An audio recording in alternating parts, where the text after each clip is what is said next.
From Lubbock, Texas, you're watching the Big 12 on ESPN. Texas Tech is ready for the most anticipated season in the program's century-long history. Not since 2008 have the Red Raiders been ranked in the preseason. They're 23rd, and the journey starts tonight against Arkansas Pine Bluff from the FCS. And hi there and welcome inside Jones AT&T Stadium along with former Iowa State running back Jeff Woody. I'm Ted Emmerich. So glad you could join us here on that first full Saturday of college football. Listen, Texas Tech wants to join the elite in the sport. They spent the money. They acquired the best transfer class in the nation. But, Jeff, they know this. Now the bar is as high as the double T scoreboard just beyond the south end zone. Yeah, and just like they did with the facility here, they raised everything. They built a new stadium and they built a new roster. That TT now has expectations. There are heights that they have to reach. Pressure makes diamonds, but pressure crushes submarines. They got to figure out who they are, and we got to see who that roster is today under a lot of new faces, both at coordinator and on the field. Yeah, Texas Tech bolstered just about every position in the transfer portal, but none more so than the defensive line. And to your point, new defensive coordinator Sheil Wood, Jeff, just could not be more ecstatic. Yeah, Sheil Wood and Coach McGuire couldn't be more ecstatic that Sheil Wood is at Texas Tech. He took Houston from being a bottom 20 defense in the country to being a top 20 defense in the country. And David Bailey, Lee Hunter, Skylar Gill-Howard, Romello Height, those guys are absolute first-round picks if you're in the transfer portal trying to get a pick. They are guys that are going to cause absolute havoc for this Golden Lions offense. And this sounds insane, but Texas Tech might have the best defense in the Big 12. And yes, folks, you did hear that right. It was quite the opposite last year, and really for the duration of Tech football. Joey McGuire enters year 4 as the head coach. He told us that last night he played a clip of Doc Rivers from the Celtics era for his team. Don't run from expectations, run towards them. Texas Tech won the toss. They've deferred to the second half. Arkansas Pine Bluff to receive. Tortillas in the air, and the 2025 season here in Lubbock is underway. And there are tortillas on the field, and so the new Big 12 rule that was passed just a few weeks ago will take effect. A warning will be given now. 2 warnings before a 15-yard penalty for fans throwing objects onto the playing surface. It's fine if the tortillas land on the sideline. You knew they were going to end up on the field to start the season. You can't take a Texas Tech fan and tell them not to do something, and specifically a thing that is so ingrained in their culture, like tossing tortillas on a kickoff. That is, if you were to explain to someone who didn't know college football why we throw tortillas, that is a good luck moment. A jet sweep for KJ Burke on the first play from scrimmage, and Burke with a nice gain across the 30-yard line, picks up about 6 yards, tackled by Brendan Jordan. Arkansas Pine Bluff picked to finish last in the preseason. Christian Peters is the quarterback, a transfer from Division II Shaw University in North Carolina. On 2nd and 3, he hooks up with his target, and a short gain on the play as Tech rallies to the football. DeAvery Robinson on the catch. It's 3rd down.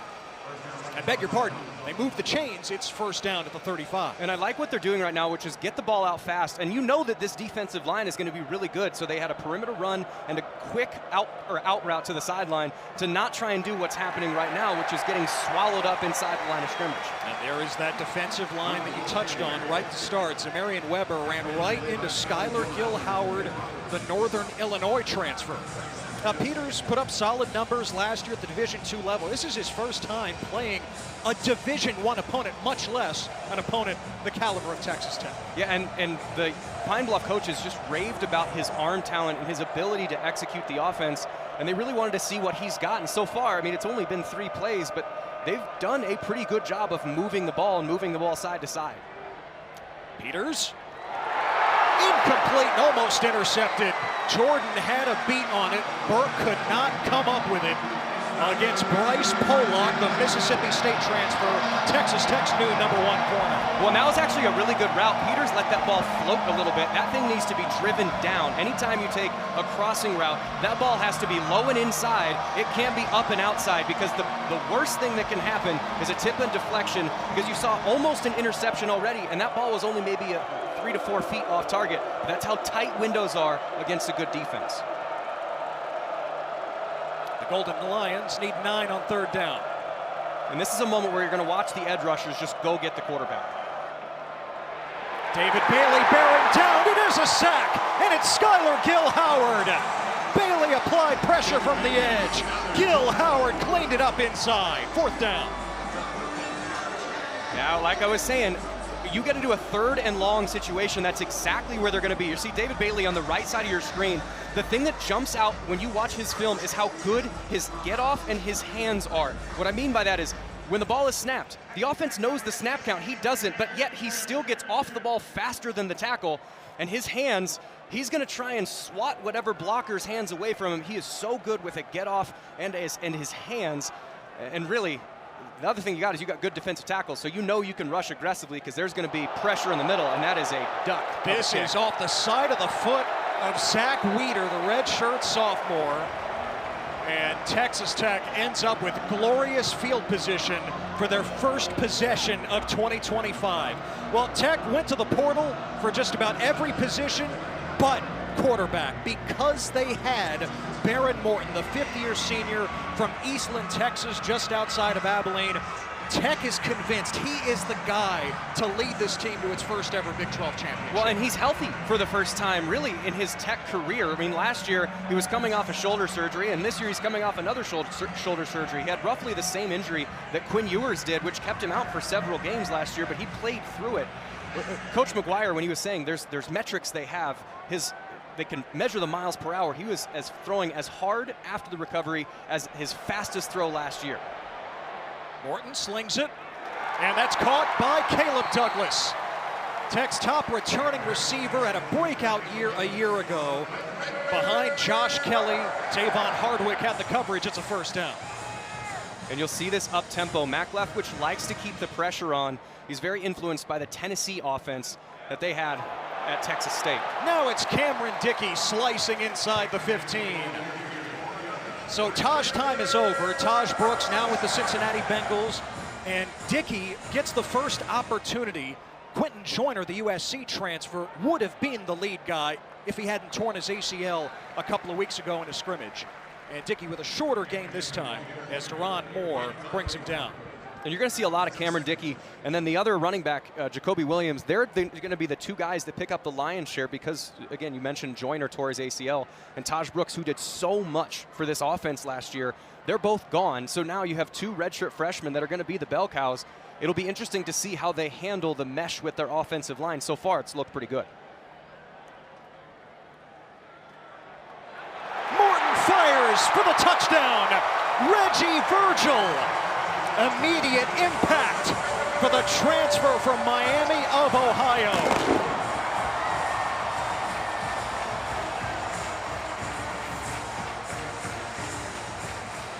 Just a simple token fake to the running back. All that's trying to do is hold your linebackers and safeties in the box. Because of the physicality that Dickey brings to the running game, that's just a one-on-one then. And Reggie Virgil, they mentioned he might be the fastest player on the roster, not just at the wide receiver position.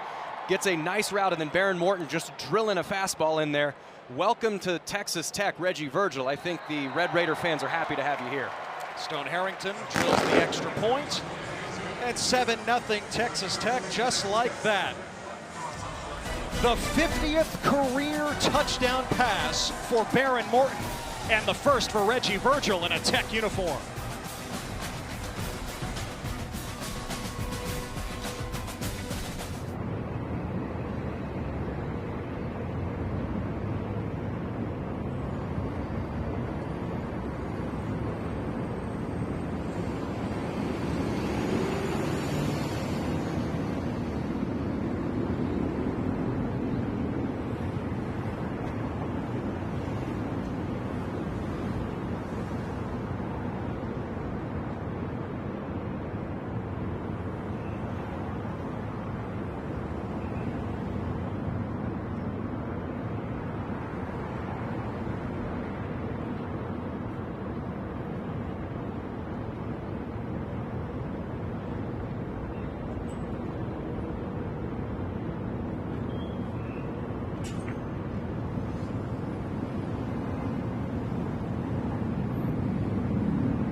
Texas Tech cashes in after the 9-yard punt by Arkansas Pine Bluff Zach Weeder, and an early 7-0 lead for Texas Tech here in Lubbock.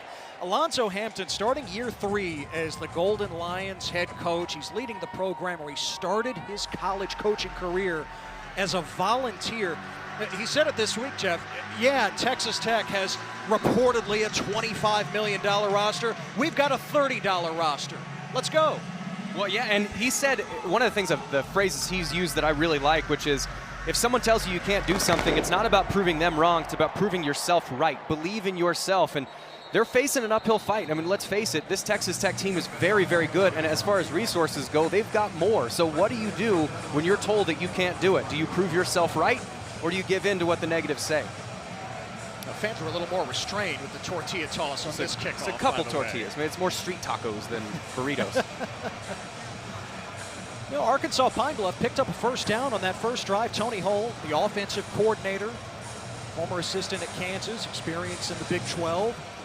It's just staying on schedule, right? Exactly. You cannot get behind the chains against this Texas Tech front. They're as good as anybody in the nation, and really, they had success on the perimeter, and they actually did have an open wide receiver. It's just jitters. You get too excited. There's a big crowd. You start overplaying everything, and you don't let yourself just relax and play ball.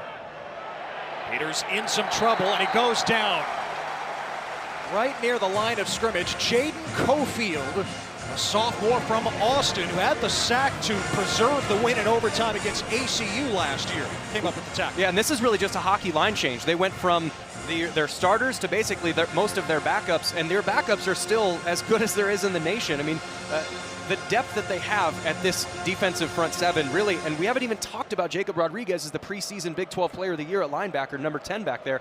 I mean, it's an impressive front for Texas Tech. On 2nd and 10, Peters does well to elude pressure, and he throws it away.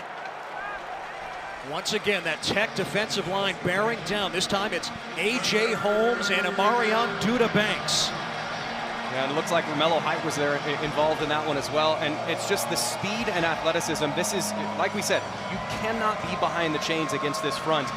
I would look for something that's going to be as getting rid of the ball as quickly as possible. And if you're Christian Peters, you hit your back foot when you take your drop, and that ball has to come out. If you take a hitch or hold on to the ball even a second longer than you need to, you're going to find a Red Raider helmet in your chest.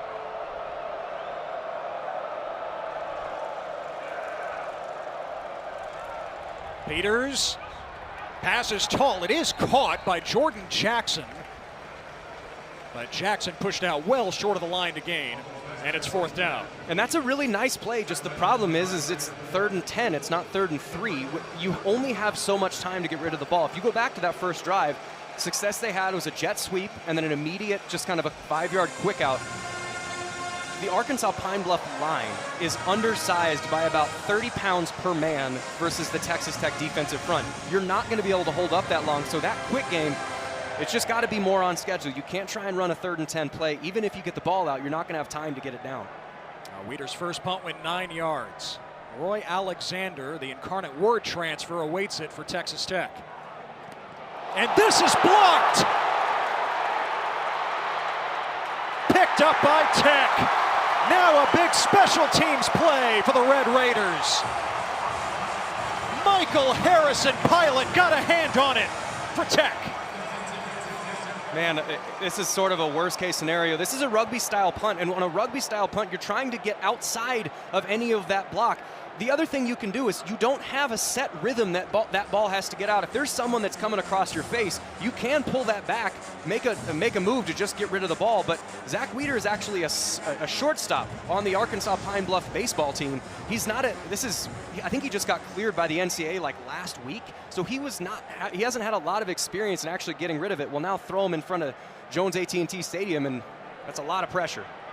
Martin fires, and that is a touchdown! Ball came out after Terrence Carter Jr. crossed the goal line.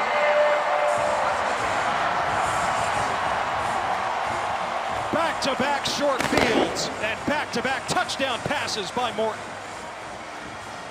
Yeah, Morton's just going to rip a seam route right down the side there, and that is a touchdown. Really, whatever happens once the ball once you have possession of the ball and one dimple of the football crosses the front edge of that white line, it is a touchdown. It doesn't matter what happens afterwards. The ball could turn into jelly and bounce all over the place, but once it passes the front side of that end zone, it's a touchdown. So really, as long as he possesses it, that's a touchdown. That's a nice throw by Morton, but that is an even better catch to rip it away from coverage. We got 2 quick touchdowns inside of 5 minutes. Texas Tech looking at a 2-possession lead. And both touchdowns to new targets from the transfer portal. First, Reggie Virgil, now Carter from Louisiana, the former Ragin' Cajun, now a Red Raider. And it's 14-0, thanks to the extra point by Harrington. Terrence Carter Jr., he's in the end zone too in his new uniform.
All smiles for another new Red Raider, Terrence Carter Jr. on the receiving end of Baron Morton's second touchdown. It was set up by the block punt. Yeah, block punt, and really, when you're hitting a rugby punt, you can leave the pocket. So what the pocket for a punter is directly behind where the guards are. As soon as you head outside of that, you become just another runner, but that means you can make moves. At this point, that ball's either got to be out or he can actually pull it down because there's no set time when you have to get rid of the ball. In college, guys can be down the field before you actually have foot to the ball. That's why you'll see these spread punts in college versus the NFL. Everybody looks bunched together.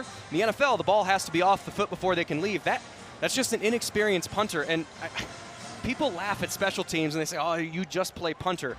If you think if every punt, an average punt that you're trying to shoot for is about 40 yards, a 40-yard play on offense is a huge play. Every special teams play is massive. You have to be able to execute on those even when it doesn't seem like it's that important, like it's a fast forward through the play if you're watching on this at a delay, but it is as big of a play as any other because of how many yards are involved.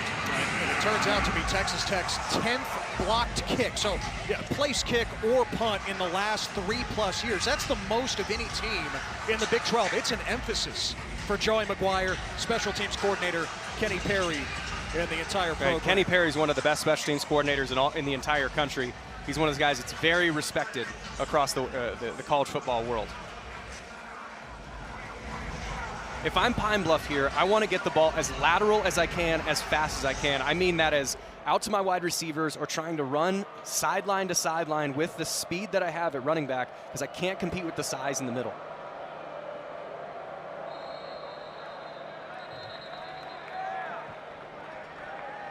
Play clock ran out. Delay game. Offense, 5-yard penalty. It's first down. That's the kind of stuff that drives you nuts as a coach, because that is something, there's big play clocks on either side of the field, and they're positioned in a way that your quarterback can see. But the Arkansas Pine Bluff Golden Lions do not play in this environment often. This is new. This amount of energy is new, and you're facing a hurricane of offensive and defensive talent. You got to regain your wits and get the ball off. So 1st and 15. Peters almost intercepted. Jacob Rodriguez, the preseason Defensive Player of the Year in the Big 12, had it in his hands. You'll watch, there's a hitch. Remember when I said when the ball gets to his back, or when he gets to his back foot, the ball must come out. A hitch is just when both feet kind of pop up and down when you're in the pocket. You cannot hitch on quick game, meaning when the ball's supposed to come out right away, it needs to come out right away. And if you're trying to take a drop back pass, that ball has to come out without any hitches, because you will not have that kind of time. Now Weber plowing for about 5 yards. And it'll be 3rd and 10 for Pine Bluff. That's an off-tackle run for 5 yards. That's where they're having success. They're just not able to stay on schedule, and lo and behold, it's 3rd and 10 again. This is where Romello Height, it's whoever they're going to be running in on the defensive line, this is where they're going to just be able to go to town and try and get the quarterback. This ball's got to come out fast, and it's got to be accurate.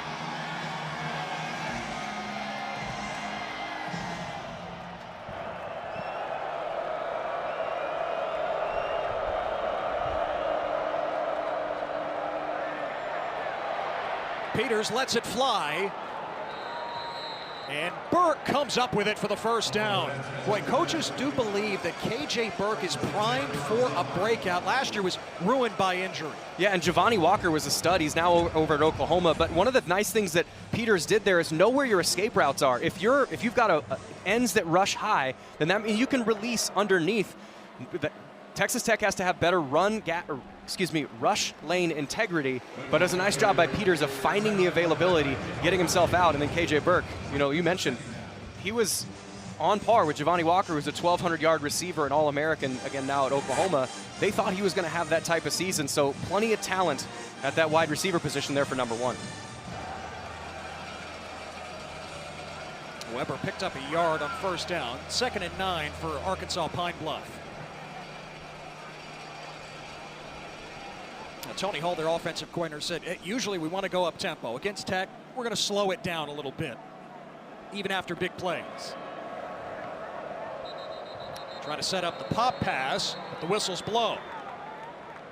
And a timeout. Prior to the snap, timeout. Arkansas Pine Bluff. Their 1st of the half. 30 seconds in left. And again, almost took too much time at the line of scrimmage. And one thing before we get into, we'll intro Pine Bluff a little bit. One thing about Pine Bluff, the helmet communication for the high-level Power 4 and Division I programs across the country was in place last year, and they've had it again this year. Because of kind of a resourcing issue, Pine Bluff hasn't had that. They haven't been able to practice that, so they're still signaling things in from the sideline. You could see how on that last play, the play didn't get in until 12 seconds left on the play clock, and at that point you have something that's fast motion. You can't rush that, because a rushed fast motion is a fumble. So it is a... And by the way, Jeff, of course, speaking of the resources available, it's not like Arkansas Pine Bluff made it to Lubbock on a charter. They had to travel commercial. They split the team among 3 different flights, all with connections in DFW. Lonzo Hampton was making a joke of it to us earlier in the week. He said, hey, we have our rules. No bathroom break until we get to our new gate. Yeah, and they're flying commercial. Can you imagine, like, Vaughn Highland at 6'1", 310 walking down your Southwest Airlines flight and being like, please don't sit next to me. Please don't sit next to me. Please be the seat below. Oh, he's a middle seat guy. Oh. So 2nd and 9 after the timeout. And no daylight for Zamarian Weber. Weber was a standout throughout camp. A.J. Holmes Jr., the Houston transfer, came over with new defensive coordinator Sheil Wood, was there to meet him. And what Shield Wood and their defensive staff coaches is something called a lag technique with their interior defensive lineman, which means if the offensive lineman moves to his left, that's your right. You want to stay on his back shoulder because then I can push him into the gap that he's trying to block into and then play off his backside.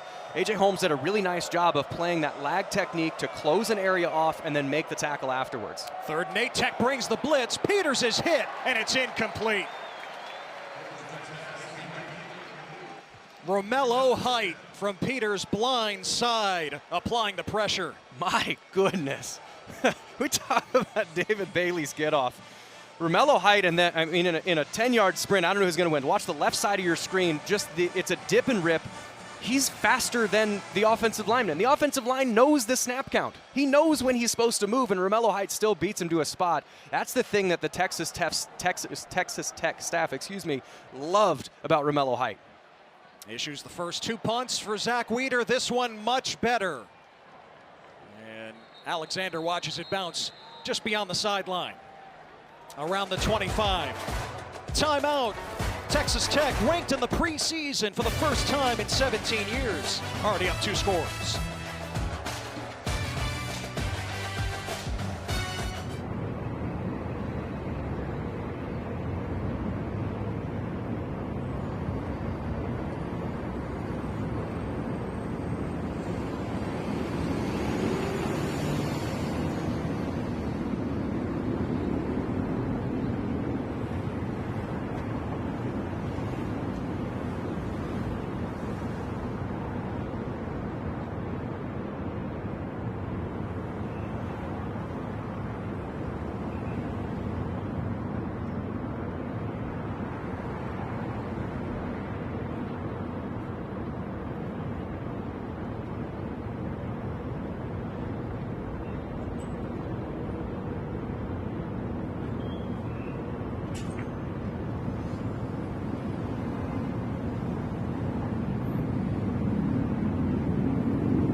A tweet that's been immortalized here on the South Plains. After the loss to Colorado last year, the man behind Texas Tech's NIL effort, Cody Campbell, former Tech offensive lineman turned oil and gas magnate, now chairman of the Board of Regents, got trolled. Someone asked him, hey, buy us an O-line.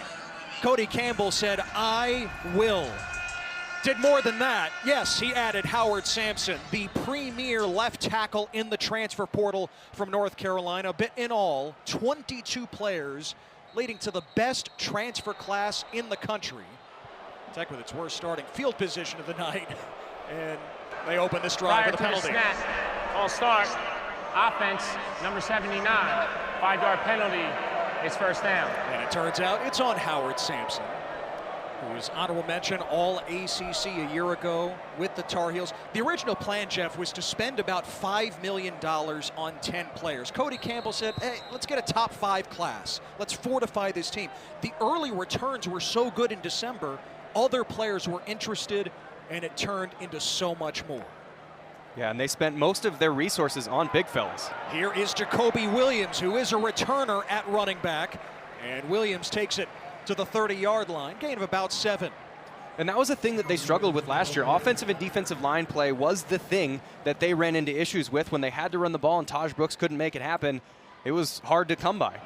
Williams, oh, the sidestep, and out to midfield.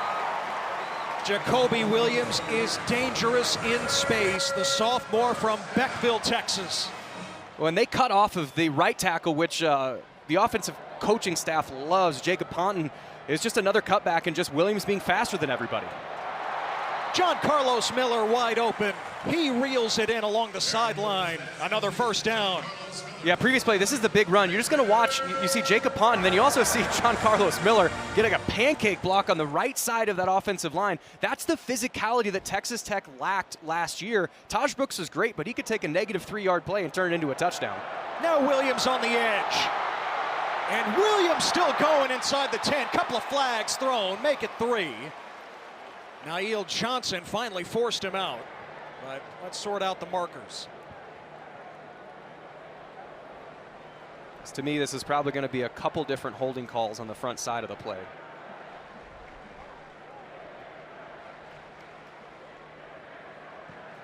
Dan Scanlon is the referee.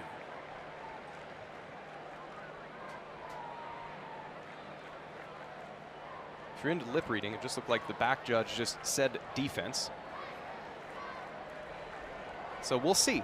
We'll see. It's an interest. So far, it's been an ideal start for Texas Tech. Offensively, defensively, and special teams have all been good.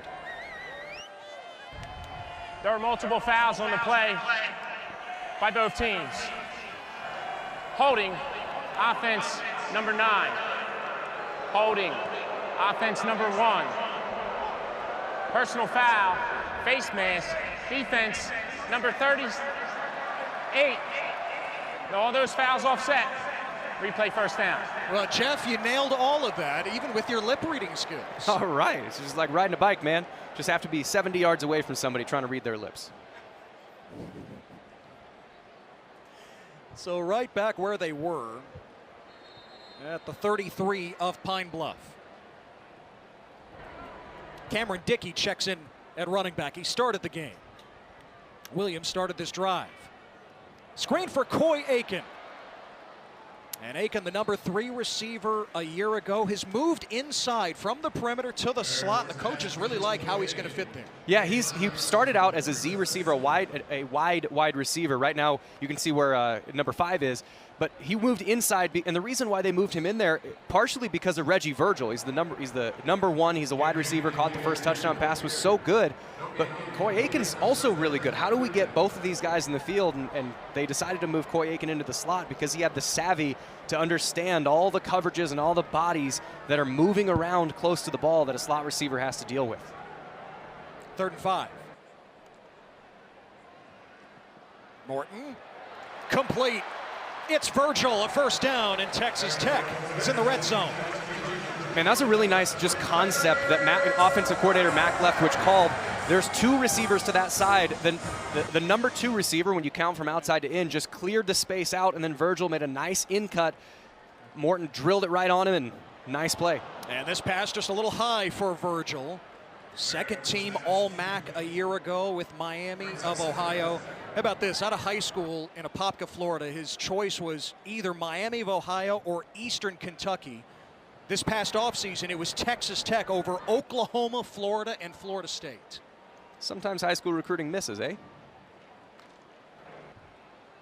On 2nd and 10, it's Dickey. And Cameron Dickey streaming to the 11-yard line. Man, I love that pace.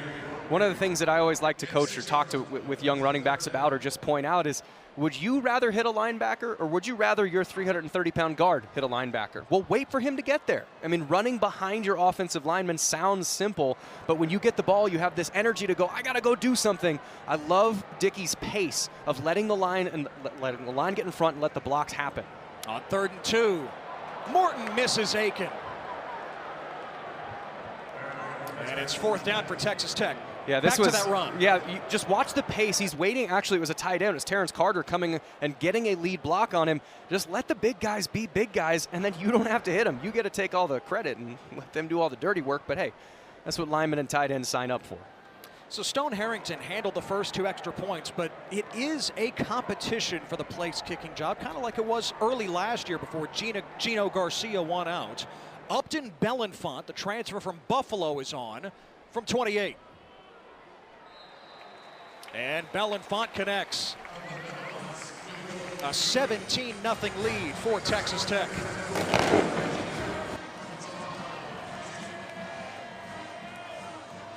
We know that the bar has been raised, expectations are high. Joey McGuire is embracing that. ESPN ran the season through a simulation with the help of the EA Sports college football game. By the way, so glad to have that back. Now in its 2nd year back after the hiatus. This was the ultimate chaos bracket. Texas Tech, 15-1, national champions. They were the 4 seed, won the Big 12, beat Indiana, Miami, and then Nebraska in the national championship. I mean, you look at these matchups, and can you imagine just how hyped Auburn, Miami would be, or how much the Midwest would light on fire if Iowa State and Nebraska played each other in the playoffs? There would be so many fights in Sioux City and Council Bluffs in western Iowa about who's going to win that game. I mean, the expectations, though, yeah, EA Sports video game, it's a bit silly, but the fact that you are in the conversation is different than it has been in years past. Here's KJ Burke on the return for Arkansas Pine Bluff, and he got stacked up at the 20-yard line. Now, you'll notice he actually did call fair catch, but if you bobble a fair catch and the ball gets to the ground, that fair catch is null and void. You then have to return it. So you are protected if you do your job. It was just took his eyes off a little bit, got a little bit lazy going to catch that, and then had to make what would be an easy fair catch into a much more physical play on special teams. Now, Sheil Wood, the new defensive coordinator, coming over from Houston, did a terrific job with Willie Fritz, both at Houston and certainly the year before at Tulane. We asked him yesterday, what do you expect game 1? He said, phenomenal effort through the echo of the whistle. It's one way to put it. Yeah, that's what they've gotten so far. I think they've done a really nice job of being dominant where they're dominant, but also taking advantage of mistakes, as UAPB has made a couple. Brian Sanchez, the freshman, on the catch. Flag is down, and a Red Raider's down as well.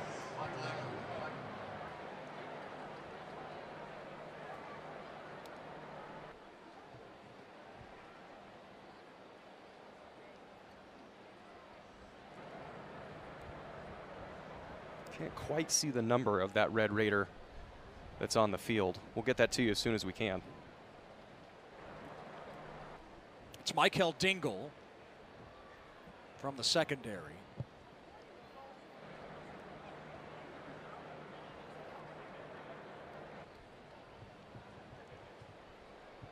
And we still await the announcement for the penalty.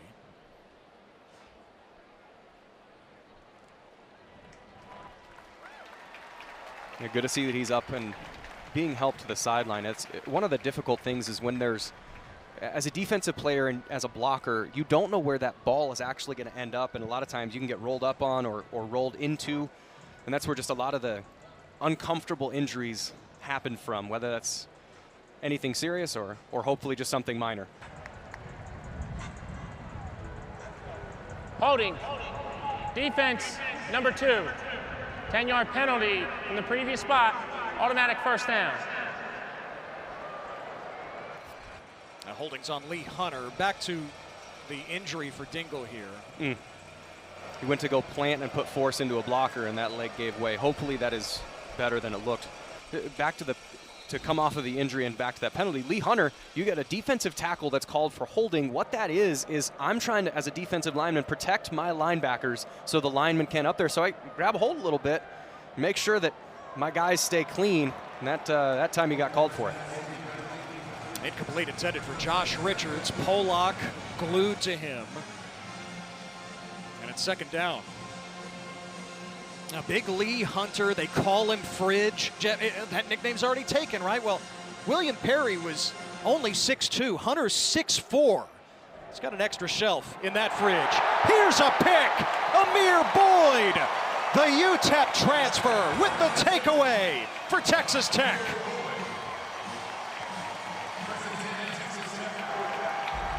Yeah, Amir Boyd, when we talked, one of my favorite questions to ask coaches in an interview is there anybody that's just character impresses you?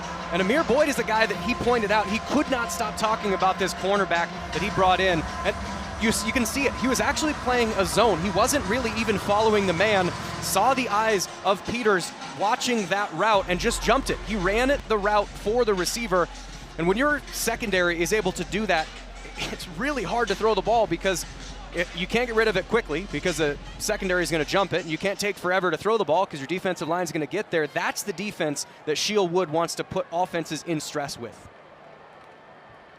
So again, outstanding field position for Texas Tech, and Cameron Dickey swerves inside the 25. Man, I don't know if there's an actual bandwagon or a fan club, but the Terrence Carter fan club, he's number 7, he's a tight end. I want to start that. The physicality he's blocking with is absolutely impressive so far tonight. And Dickey close to the line to gain. And Carter's known as more of a receiving tight end. He was one of the best receiving tight ends in the nation last year at Louisiana. Well, don't tell the guys he's pancaking that he's just a receiving tight end. 3rd and inches. Dickey once again. Ball is out. And it's Carter who hopped on top of it. So he catches touchdowns, he blocks, and he jumps on top of fumbles. This one caused by Derek Murdoch. Yeah, this is just a helmet on the ball. Dickey's going to go down in the A-gap, and when it's short yardage, you're not trying to find holes, really. You're trying to find slivers. You're trying to find someone's hip that you can pop open. And really, what happened is he got held up, and the helmet got right on the ball. You have to be better with that, especially just outside the red zone. This is scoring territory. You go from having a 1st down to it now being 4th down because of that mistake. Texas Tech going for it on 4th and 2. And Dickey powers ahead for the 1st down. In Joey McGuire's 3+ years as the head coach, only Baylor has gone for it more nationally than Tech has. And you can see why they did that, especially against a team that you out-physical on the offensive line. You got a guy who can put his shoulder down and go get it. And the other thing I really like, they didn't pull him after a fumble. You're a young guy. You're going to make mistakes. Correct it. Stay in. We're going to reward you for that correction. Jacoby Williams does give him a breather now on 1st down, and Williams inside the 10. Say Stribling wrapped him up. You call basketball games, right, Ted? A few. Yeah. Screeners, right? If a screener gets there and you run too fast, the screen doesn't get there, they call for a illegal moving screen. Morton to the end zone over the head of Virgil, who was working against Stribling. That guy gets called for a foul, but it's not really that guy's fault. When there are bad run plays, a lot of times the running back just gets too fast. He goes before the screen gets there. What I like that Jacoby Williams has done and that Dickey has done pace-wise is let everything happen. Let the screener get there before you start to move. That makes your job substantially easier. On 3rd and 2, Morton pulls the trigger. It's Carter! Touchdown! ×2!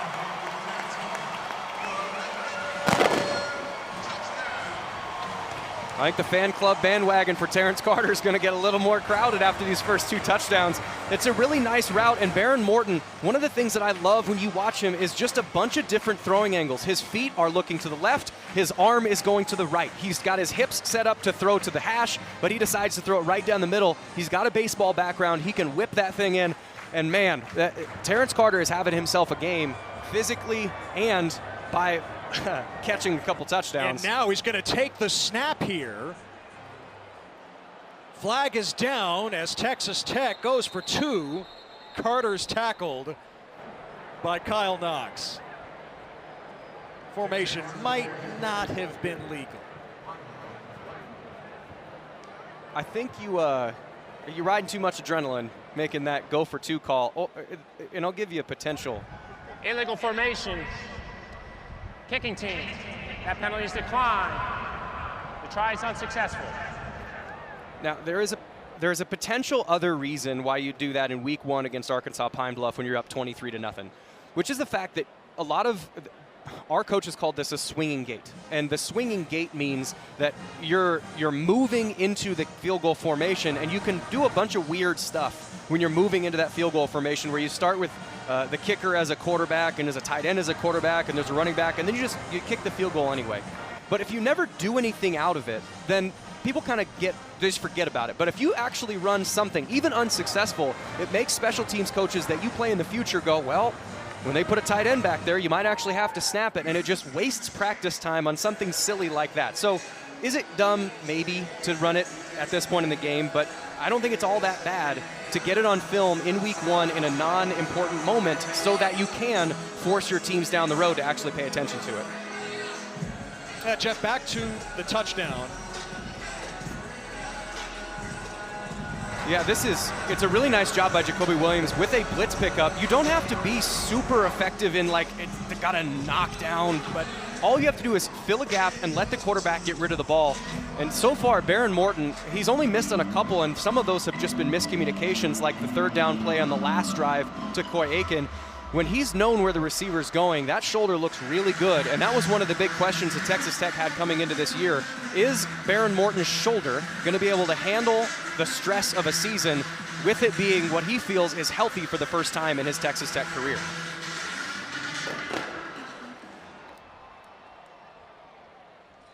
And through the end zone for the touchback. The Texas Tech number 23 in the preseason AP poll, up 23-0 over Arkansas Pine Bluff. It's been touchdown, touchdown, field goal, touchdown to start for the offense. And the defense has teed off in this debut with all the new faces up front and with Sheil Wood as the new defensive coordinator. Yeah, and they've been gap sound. The thing that what Coach Wood wanted is he wanted to be able to communicate between your defensive players to know where everybody is and what your call is, and then leverage the ball, not let anything get outside of, or not let any plays get outside, and anything inside you contain. So far, they've done a good job of that, except for a couple plays here or there. Christian Peters is 4 of 10 for 26 yards and an interception. Trying to set up the screen for Bryant Sanchez, and the freshman is buried. Charles Esters, the third, the first one to hit him. If this defense, Jeff, is just average this year, and by the way, Sheil Wood wants so much more than that, Texas Tech is absolutely a playoff contender the way they move the ball offensively. But they were so far below average last year, and certainly previous years. You're talking about the second worst pass defense in the country. Only Tulsa was worse. 8th worst total defense. 122nd out of 134 teams in scoring defense. Jalen Jennings on the carry here, and it's 3rd and 9 for Arkansas Pine Bluff. And you've heard me talk about hands a couple times as they run both Bailey and Height onto the field on this 3rd and long. The thing that Sheil Wood's teams do is on the defensive line, they play with their hands. You can't block what you can't touch. And if I take the hands that you're trying to touch me with and swat them out of the way, then you can't block me. I can get to wherever I want to go. And so far, Tyson Turner on that last play did a great job of keeping the tackle's hands off of him. And they put in then Bailey and Height, who are, I mean, really their main job is just, hey guys, go get the quarterback.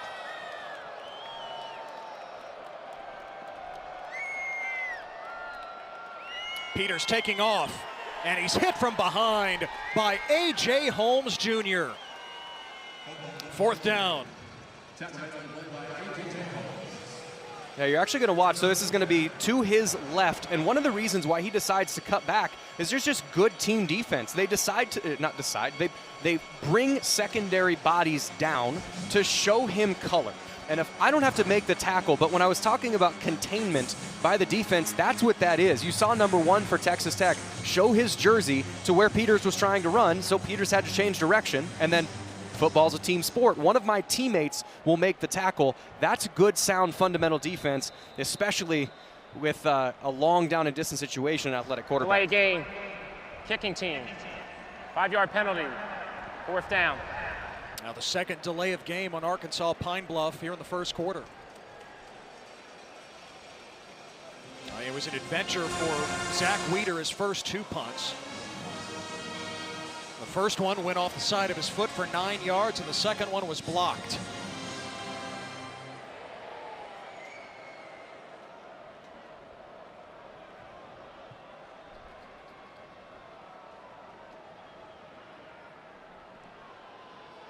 He uncorks this one. Roy Alexander, who never returned punt at Incarnate Word, muffs it. But Alexander got back on it at the 30. Man, that's the kind of stuff that can't happen. Your focus as a returner, the only thing that matters is the ball. Tom Herman was my offensive coordinator at Iowa State when I was playing there, and he ended up winning a national title with Ohio State. And one of the things that he said is the very start of every offensive team meeting, or at the start of the year, was he would hold the football up and say, the hopes and dreams of every fan of your team is wrapped up in this ball. You need to treat it as such. When you're a returner, the only thing that matters is to catch the ball. And I think you can get a little bit lazy when you want to try and make a return, but it doesn't matter if you don't have the ball. Last play of the quarter, Cameron Dickey with an alley. And Dickey out of bounds, close to midfield with a first down. 1/4 of the way through game 1 of this highly anticipated season for Texas Tech. Yes, it might be Arkansas Pine Bluff on the other side, but so far so good for the Red Raiders, up 23-0.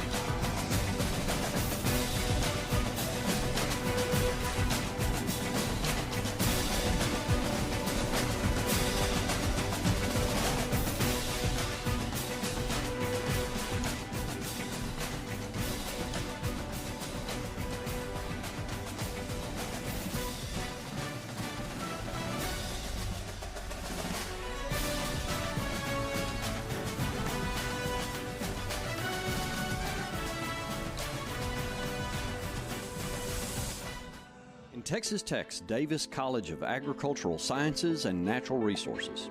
Our roots run deep in agriculture, and our strength has been cultivated by the trials of generations before us. Through empowering students, inspiring innovation, and creating a student-centered and engaging environment for learning, Davis College is growing the future and applying science and technology to empower producers and consumers.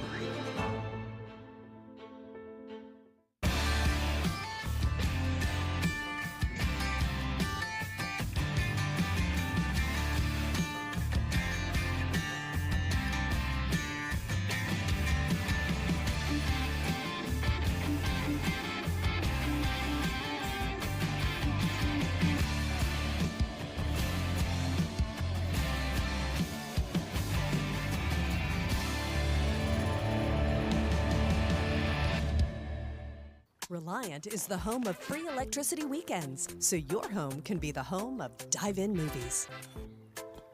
The Truly Free Weekends plan features blockbuster savings with free electricity every weekend automatically. From 8 p.m. Friday to 12 a.m. Monday. It's savings so good, you'll feel like you're floating.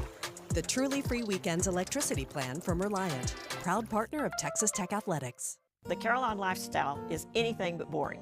Here I have the freedom to do what I want. I can walk my dog and not worry about my safety. I'm doing the line dancing. We take our day trips that Caroline furnish. I go to bed with a smile on my face and I wake up with a smile on my face. The staff here is excellent. When it comes to the very best in retirement living, look no further than Caroline Senior Living. Come on, Sherry, we're gonna be late for the big game. They look at us and wonder, what's out there? We are. We've never been the type to stand to the side, letting world-changing ideas go untested. We push even beyond our own expectations. Here is seen across the country and heard around the world. We strive to be bold, to be impactful, and to challenge the status quo. Because from here, and here, and even here, it's possible. This field belongs to the ones who take it. This season doesn't come with the script. This is where everything is earned, and we mean everything. We don't do handouts here. You want the spotlight? Earn it. You want to shine different? Prove it. 30 years strong, and we keep shining brighter. This is Big 12 football. This is a different league. Starting the second quarter in Lubbock, Ted Emmerich, Jeff Woody, our entire crew. Texas Tech, 23 in the preseason, up 23-0, and Baron Morton guns it in. Caleb Payday Douglas with the catch, and Tech is in Arkansas Pine Bluff territory. The new offensive coordinator, Mac Leftwich, coming over from Texas State. He's having a good night so far, just like Shield Wood, his counterpart on the defensive side. 2 new coordinators for Tech, along with all the new faces on the field from the transfer portal. Coy Aiken made that catch for a short gain. John McGuire told us, Jeff, Mac Leftwich, Shield Wood, plan 1A on both fronts. They got their guys. Yeah, and it's a really nice mesh for what this team has. Baron Morton runs an offense that is already similar to what Mac Leftwich wants to run, so he didn't have to change much, just able to mesh what he does and what Morton already does. And this is a drop by Douglas. Boy, coming up with that big catch a moment ago. Could not reel that one in. Yeah, it's a great ball. I think you've seen on that dropped punt and that dropped catch, you're up 23-0, everything's good, the weather's perfect. I can start to relax a little bit, and that doesn't work. Football, it doesn't matter who you're playing, you have to be tight in order for it to work. On 3rd and 9. Morton connects with Coy Aiken. And Cowboy Coy is back for another ride here in Lubbock. It's a touchdown. 41 yards.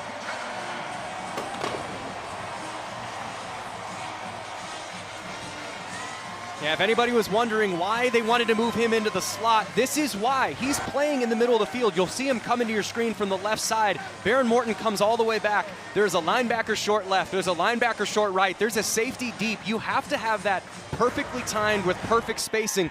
You know, when Peyton Manning and Tom Brady each had Super Bowl winners, they had Wes Welker there. Wes Welker knows to find space. Coy Aiken does that. And where'd Wes Welker go to school? Right here, Jeff. You know it. Know how to produce slot receivers down here in Lubbock. 30-0. Just like Wes Welker did back in the day, Coy Aiken, slot receiver, touchdown for the Red Raiders.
Coy Aiken, enjoy that fan. Have a seat on the bench after a 41-yard catch and run touchdown to make it 30-0. new number for Coy Aiken this year, in addition to the new position, moving inside to the slot, wearing the number 3, one of the highest honors in this Texas Tech program. That is a reward for epitomizing the brand, which is being the toughest, hardest working, most competitive team in the country. And he absolutely embodies all of that. He's a guy that Baron Morton, is absolutely in sync with. And so far, Morton has looked really, really sharp. And if Aiken can be the guy in that slot position as well as the tight ends to be an easy pressure release, the explosiveness they have on the outside, this Texas Tech offense is going to be really, really hard to beat. A couple of tortillas made their way onto the field. I don't believe the officials have made the second warning. Again, third offense with objects landing on the field leads to a 15-yard penalty for the home team. But even though there were some tortillas in the end zone there, I think they let this one slide. I just love the fact. All right, so tortilla. Was it on the tee of Texas or was it on the actual? Yeah. Was it outside? Where's the tortilla? Does the end zone count? Does the end zone count? Tortilla, Law and Order tortilla unit. Again, they say that if it lands on the sideline, no big deal. And remember, it's not just the tortillas here at Texas Tech. Remember a game at Texas last year, water bottle hits a player, lands on the field. They want to take that away. Here in the Big 12, they passed that rule a couple of weeks ago. Arkansas Pine Bluff has it from their own 25. Christian Peters on the move. And he hooks up with his target, K.J. Burke. And Burke moves the sticks, working against Amir Boyd. It's good protection there. Livingston Cody's the tight end. They kind of cross-bucked. You see number 87 is just setting an edge there. And then that's Peters outrunning a linebacker to get to a spot. And then K.J. Burke doing a really nice job of coming back to the ball. That kind of stuff, getting on the edge, is what UAPB is going to be able to do to potentially move the ball down the field. Gain of 13. Now to the ground game. And Weber. And Ben Roberts hauls him down after a gain of about 5. And there was a gap there. There was a hole. The UAPB offensive line did a pretty good job, but Ben Roberts just erased that hole. He played over the top of it, and as soon as he saw that was going to be a bounce play, he filled that gap right away. Coaching staff loves this linebacker room.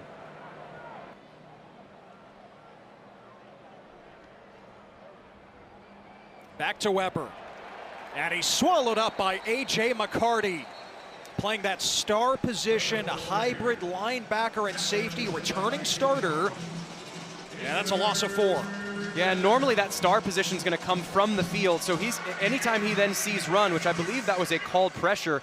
And when it's a called pressure and you have a field side blitz, as long as you don't overrun it, you don't get too high, you're not 10 yards beyond the line of scrimmage, you can go chase the ball down, and Tech did a nice job of forcing that runner to stop, which made it easy to get a come from behind tackle.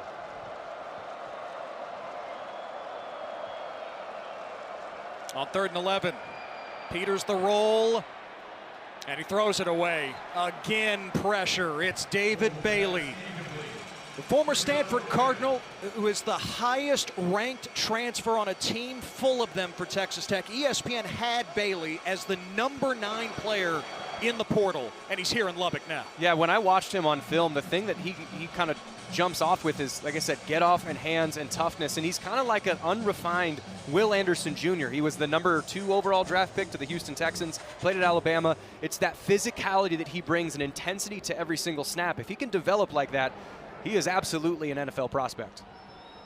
A projected first rounder by some outlets. Roy Alexander is lassoed at the 20. Nice tackle by Kyle Knox after the 42-yard punt. A timeout here on the South Plains. Texas Tech up 30-0.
And welcome back to Lubbock. Baron Morton has been extremely sharp so far today. He's 10 for 12 passing with 4 touchdowns. And the only 2 incompletions he has is a drop and then 1 route where it's converted and he was just on a different page with his wide receiver. That shoulder was one of the major questions that these Texas Tech fans and the coaching staff had coming into the year. Well, it looks like question answered with Baron Morton so far today. Extremely sharp as he returns to the field for his, I don't know, 6th, 7th drive. Every single one of them has produced points. We'll see how they do. We'll see how they do this time. Yeah, the numbers just spectacular for Morton. He battled that AC joint injury each of the last 2 years, so limited in practice. He could barely lift weights. And he has been talking all camp. I haven't felt like this since my redshirt freshman year, 3 years ago. Dumps it to Jacoby Williams. And Williams is dropped by Zay Stribling, loss of a yard. Yeah, sometimes they get you. That was an all hitches route, and they were running zone, which means they're sitting on everything. You might not have a great play. Throw it to your back, see what happens.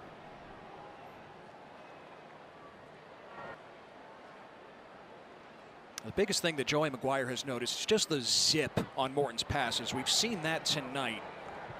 Some of his passes would die last couple of years. Sling it out. TJ West, the sophomore from Houston. His first career catch. He's on the scout team last year, appeared in a couple of games. He picks up 6 yards. Now you see the drive, so yes, drive number 6, Jeff, and every single one of them has resulted in points. 4 touchdown passes from Baron Morton, those first 2 drives starting in Pine Bluff territory. It's been great field position all night for the Red Raiders. Yeah, and they had another one off an interception. So they've started inside Pine Bluff territory 3 times.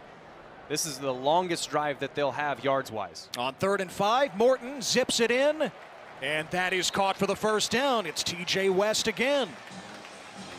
Yeah, the depth on this team is impressive, especially at the wide receiver position.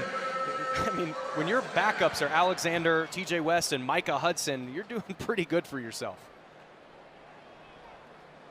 Back this side for Terrence Carter Jr., who has 2 of Morton's touchdowns tonight. And Carter with a first down across the 45. Man, he can do everything.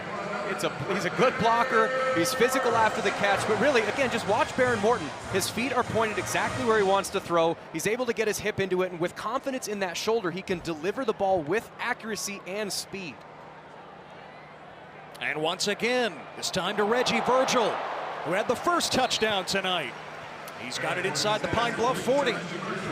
Gain of 16. The pressure that this team puts on you vertically, whether it's from tight ends or wide receivers or whatever. We got a timeout by Pine Bluff. But the pressure that they put on you vertically, it makes you bail. And when you start to bail, you can start running these comeback routes.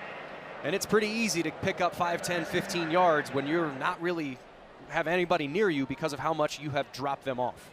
Yeah, and we asked Mac Leftwich, Jeff, what is your spin on the air raid? Everyone puts their own fingerprints on it, and Leftwich, with his background, a couple of years at Texas State, was at UIW in the FCS. He recruited Cam Ward, who became the first overall pick, of course, after that sensational year at Miami. And Leftwich said it, you touched on it earlier, I picture what Tennessee does with Josh Heupel. More vertical routes and a physical run game.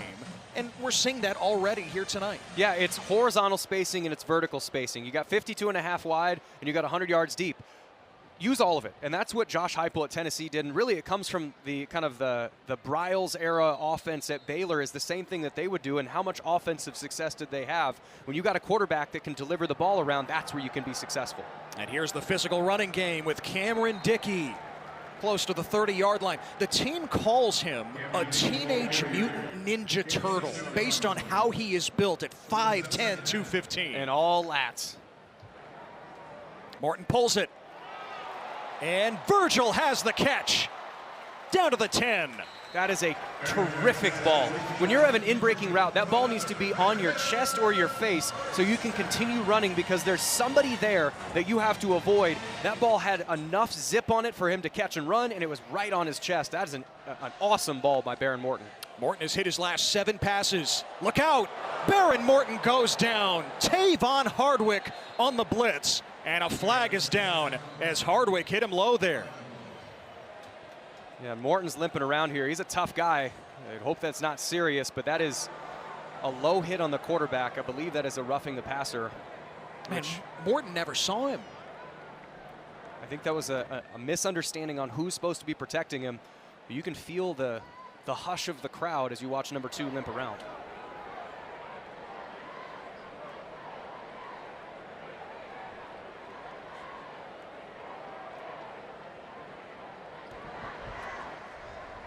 Personal foul, roughing the passer. Defense, number 12. Half the distance to the goal, automatic first down. Now, Tavon Hardwick should know the rule. You can't hit a quarterback low like that. Yeah, and he had a free shot at him. I'm not exactly sure. Here's what it was.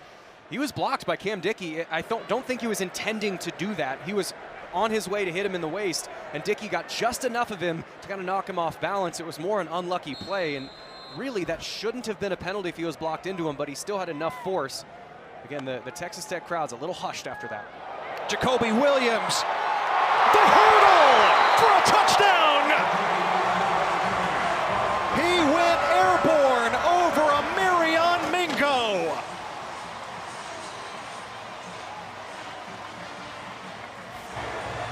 Well, if the crowd was hushed, this is exactly the type of thing that's going to get you back open. He understands he's got to get in the end zone.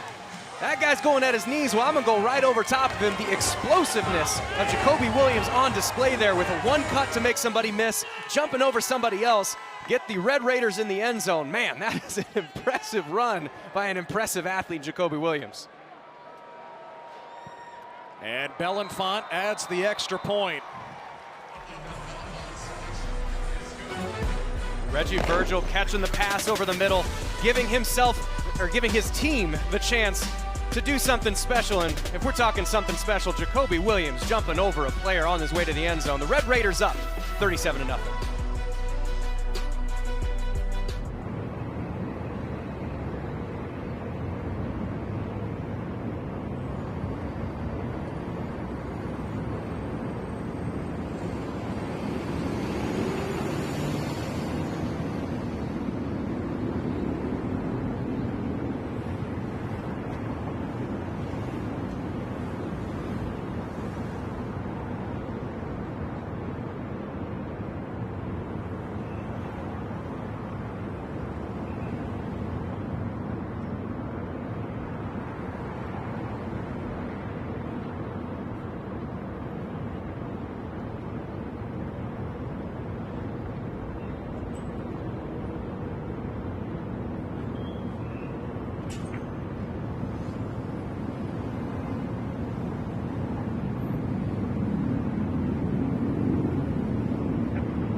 Well, Texas Tech quarterback Baron Morton just striding his way up the tunnel and out of view after he was hit low on that last drive that did end with the Jacoby Williams touchdown. Man, Texas Tech has certainly looked the part against Arkansas Pine Bluff to open this season, but it was definitely a hushed audience here at Jones AT&T Stadium as Morton made his way from the north end zone all the way to the opposite side of the field. Back to the hit. Yeah, you can see again, Cam Dickey just got enough of him to force him from a tackling position down to a low blow, and he was walking off the field. Now, this is obviously not great when one of your players goes to the locker room, but up 37-0, you've already scored on every drive that you've taken. The starting quarterback's job is probably done at that point. I would be surprised if he would have come back already for another drive, but I think the fact that he might have an injury, they just go, hey, Barron, you've had enough injury history. Let's go take you to the locker room. Might not be anything, might be something. Let's just go check. So my guess is even if he didn't sustain that injury, he'd be done anyway. This is potentially a precaution. We don't know. Yeah, this is. Let's not throw the baby out with the bathwater here. Christian Peters, incomplete. Looking for the true freshman, Ellis Stewart. Yeah, Morton tonight, 16 of 18, 201 yards, 4 touchdowns. He has talked all camp about feeling like a different player after shoulder surgery in December. He's looked it, but now certainly the concern, and for Texas Tech's sake, hopefully he's all right even after that hit. Yeah, and he was the first Texas Tech quarterback to throw 4 touchdowns in the first half since, is it Patrick Mahomes? In a season opener. Is that how you pronounce it? Yeah, Mahomes? you got it. Okay. That's right. He might be pretty good. You enjoyed taking a tour of his new walk-through room that has his namesake at the Womble Football Center that opened back in December. Peters again feeling the heat, and incomplete. Jalen Witcher the target. Romello Height bringing the pressure. Man, the speed that Romello Height plays with is unbelievable. Now, he's a guy who, like I said, great get off, great hands. You're going to watch him on the left side of your screen. It's just a speed rush. Watch his hands swipe down on the offensive lineman, and then it's just a 40-yard dash to get to the quarterback, and he's closing space so quickly that there's no chance to get that ball off with your feet set. Height on his 4th school, from Auburn to USC to Georgia Tech, now at Texas Tech, and ready to deliver on his immense potential. You see him lined up on the edge, bottom of your screen on 3rd and 10. Peters scrambling. And tackled by Jacob Rodriguez, flags fly. It's an 8-yard run. Peters short of the line to gain, but check the penalty. Personal foul. Late hit with targeting. Defense, number 4. 15-yard penalty added to the end of the run. The previous play is under further review. And Rodriguez had him wrapped up, and Marion Horn, the corner, came in late. Yeah, so you'll notice the phrasing that the referee said there, which was late hit with targeting. Now, what that means, rather than just saying targeting, while we're under review here, we're seeing if the targeting applies, because the ejection would apply with targeting. However, the late hit still is there. Whether he hit him late in the shoulder or the head or the chest, it doesn't matter. The late hit will stay. Because he said late hit with targeting, the only thing that's under review is Horn going to be ejected or not? That's really the only question that we have. So if you're Pine Bluff, you're planning this next to be a first down. For my money, I think it is. The definition then is you have to either lead with the crown of your helmet, or if you're going, so here it is, dangerous hit involving a launch, upward thrust, or severe strike, forcible contact, the head or neck area, or any forcible hit by the crown of the helmet. It's the second part there, the any forcible hit by the crown of the helmet, which was violated.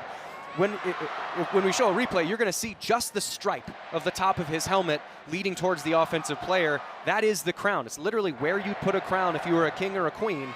It's that, and you're leading with that. That's to protect the tackler, not to protect the one who's being tackled. So for my money, this is an ejectionable play. It was head-to-head contact. It was leading with the crown of the helmet. So sort of a worst-case penalty for Texas Tech. Late hit, 15 yards, and Marion Horn will be out for the rest of this game.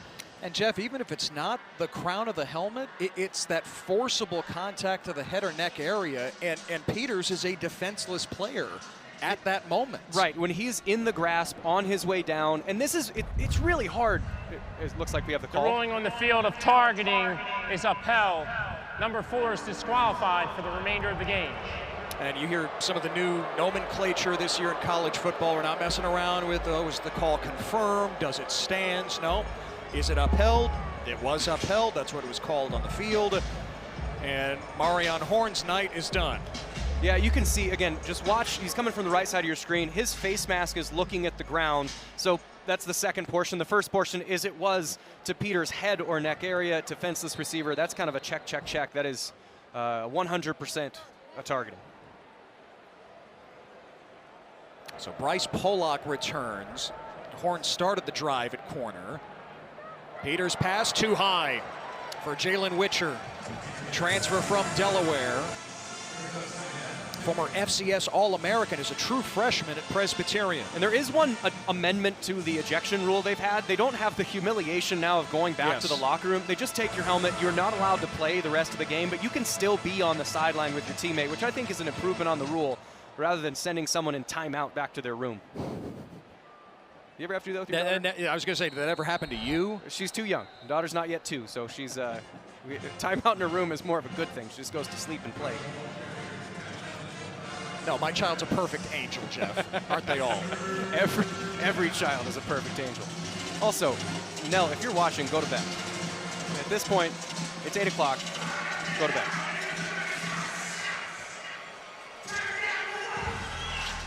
So 3rd and 8 for Pine Bluff. Just 54 yards of offense for the Golden Lions so far tonight.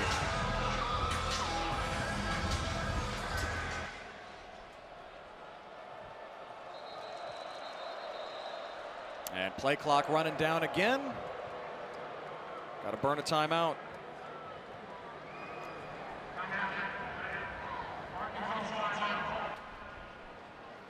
So Arkansas Pine Bluff now out of timeouts for this first half. Alonzo Hampton, the head coach, has Tony Hull as his offensive coordinator, as one of the, I think, the great stories in all of college football. His background, where he started post-college career at Louisiana, then Louisiana Lafayette, to where he is now. Who else was a NASA engineer before they became a football coach? Yeah, you look at that picture above him in his office, that's a space shuttle. He was in charge of welding the gas tanks or the fuel tanks on a space shuttle for NASA. That's the kind of guy, and I was joking, he's the nice, well-haired gentleman there. I like, same barber. He's, I joked that every time, if you said someone used to work at NASA and now they're a coordinator, you would 100% guess offense. Because defensive guys are intense, they're about effort, they're about tackling. Offensive guys, we have to think a little bit more. We got to try and strategize. And he's a guy, you can tell he comes with an engineering background. He's trying to put everything together, and he had a really cool phrase that he talked about, just talking about the resource disadvantage that Pine Bluff is playing with. He said, we're trying to take a bunch of guys on a half scholarship and teach them to block $10 million. And whether or not those numbers are true, that's the attitude and philosophy that he has. I mean, Coach Hull is a really unique guy, and I really enjoy talking with both him and Jeff Burrow, the defensive coordinator.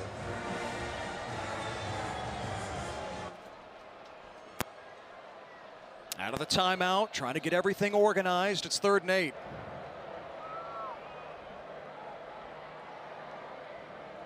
Hull at one time on the staff at Kansas. He got Jamar Chase to commit to Kansas as a junior in high school. Didn't last. Of course, Chase went to LSU and now starring with the Bengals. 3rd down. It's complete to Chris Hicks at the 44. He needed the 43. So it's 4th down for Arkansas Pine Bluff. It's a good route there, you need to shave that thing back towards the quarterback. Just unfortunately, you're shaving it under the sticks. It was a pressure in his lap, but Peter's still be able to deliver an accurate ball. This is absolutely go for it territory, partially based on game situation, but partially if you punt it and it goes into the end zone, you're only gaining 20 yards. If you complete it and it's just short, you're still not there. It's too far for a field goal. This is just a 100% go situation for Pine Bluff. First time that the Golden Lions have crossed the 50 today. On 4th down, Weber is stopped. Ball is out. And it doesn't matter Texas Tech standing tall. Cole Wisniewski met Weber in the hole. The new safety out of North Dakota State. And you see the red C on Jacob Rodriguez's chest there. That guy is a machine. He is everywhere on the field. And Cole Wisniewski, you're going to see him number 5. He's committing down hard. He's 6'4", 220 pounds playing safety. That guy is essentially another linebacker on the field. Now, he didn't get the first down. And there's an offensive play calling. If one guy is holding the ball, that means that there's 10 guys who can block. There's 11 guys on defense. You as the running back have to be responsible for that one guy. But when that space closes so soon, there's nothing you can really do when it's that tight. Really nice job by the Tech defense. And with Baron Morton in the locker room, redshirt freshman Will Hammond is in at quarterback for Texas Tech.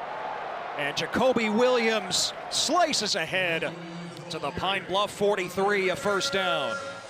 Now Will Hammond out of Austin, former Hutto Hippo, top recruit a couple of years ago, started the bowl game against Arkansas, and we have an official down.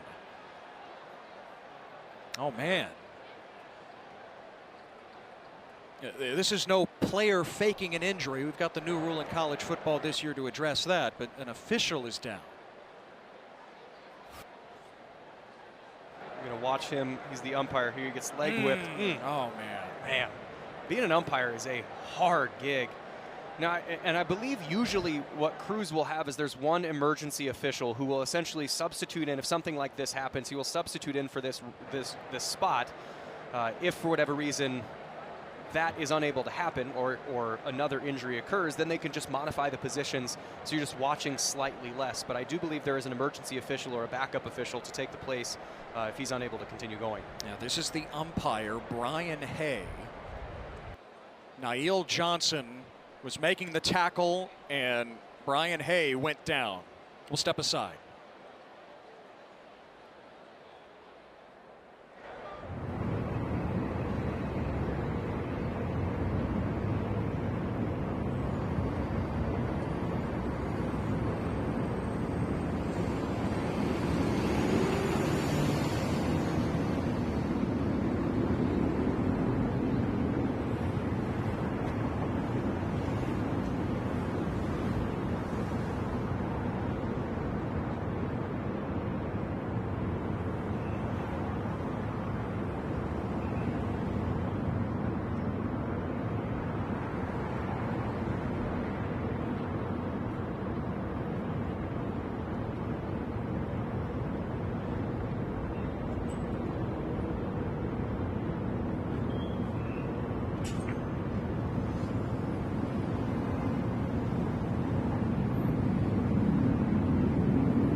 Cart is on the field. Umpire Brian Hay caught up in that last run by Jacoby Williams as Arkansas Pine Bluff's Nail Johnson made the tackle. Almost a leg whip of sorts. Certainly not intentional. Life as an umpire, you are in the thick of it. You are in the middle of the field. This can certainly happen. Take another look.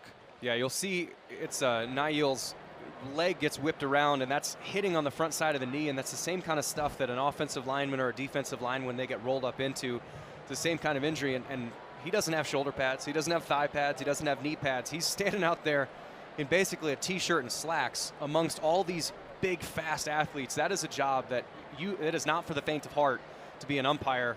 And as someone who enjoys the sport and sports generally, umpires or officials most of the time get the call right, and we just notice when they don't. And stuff like this is just kind of a hazard of the job. But good to see him up. Unfortunate that he has to take the card off the field, though. The air cast has been put on for Brian Hay, man. First game of the year, juices are flowing. It can happen to anybody in that position. So now the officials will be kind of shuffling around to reshuffle assignments. Again, I believe there is an emergency official that's coming in. You see Coach McGuire coming to pass on some well wishes for Brian.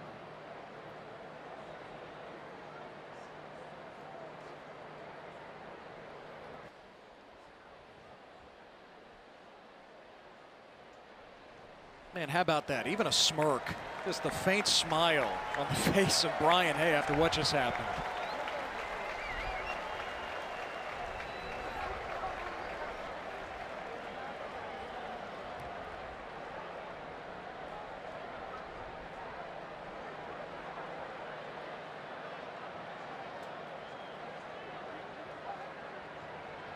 Well, Baron Morton left earlier with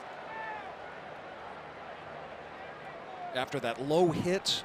We've not gotten any update yet. Now umpire Brian Hay has to leave the field.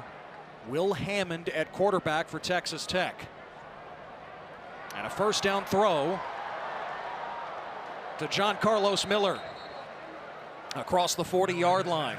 Yeah, when you watch Will Hampton play, he's like Baron Morton light. He has the same kind of bunch of different arm angles, really live arm. His is just kind of dialing in the details that Morton has dialed in as far as accuracy, reading defenses. He's got a really bright future, and this continuity of this offense should be pretty good of his play style. Hammond to the boundary. Payday Douglas makes a man miss, and he's pushed out inside the 20. Red Raiders back in the red zone. Yeah, it also helps when you got guys like Douglas to throw to.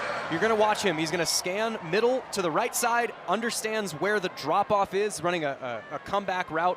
And as soon as that corner feels pressure vertically, Douglas throws the brakes on. Hampton delivers an accurate ball. Texas Tech in the red zone again. Quan Moss was shaked out of his shoes there by Douglas. Now Williams, the patient run inside the 15. Yeah, Williams isn't the biggest guy. He's only a $185, and at running back, that's kind of small. But he does a really nice job of keeping his pads where he needs to keep his pads. You're going to watch him. He's just going to bury himself behind a tight end, and by the time he gets picked up, he's already 2 or 3 yards down the field. 2nd and 5, 2nd and 6 is a really nice down and distance to operate in. You're trying to look for 4 or more on first down. Mission accomplished there by that run. By the way, you can't say that he's small. Garrett McGuire, Joey's son, the new running backs coach for Texas Tech, says, don't call Jacoby Williams small. He will hit you in the mouth every time. 2nd and 6, Hammond to the end zone. Douglas! Did he get a foot down? He did not.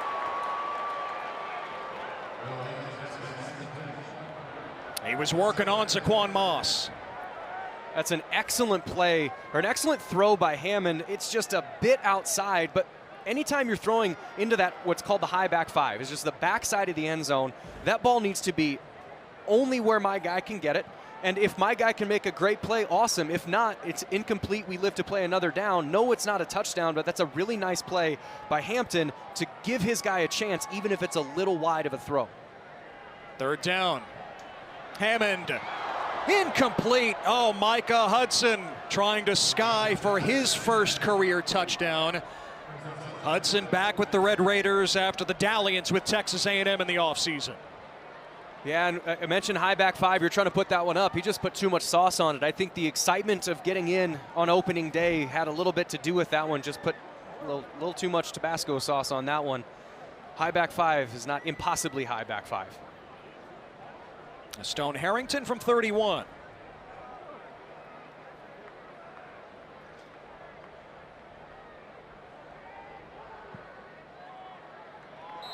And Harrington, who was the backup kickoff specialist a year ago, nails it to make it 40-0. Texas Tech has scored on every possession tonight in their season opener. Latest score set up by Jacoby Williams. Yeah, Jacoby Williams. He is not small. Do not call him small, but you can call him explosive. When he's able to get the ball, he plays with patience. He plays with explosiveness. I mean, hurdling over somebody, juking somebody out of his shoes, and he's going to make little mundane plays exciting. He's just making somebody miss in the open field. Unfortunately, getting the umpire hurt on that play.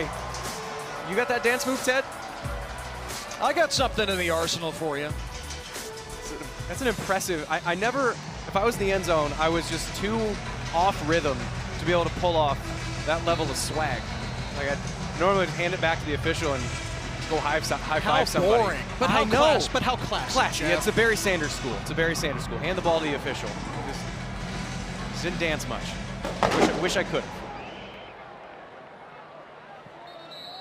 And it's a touchback off the foot of Upton Belenfant.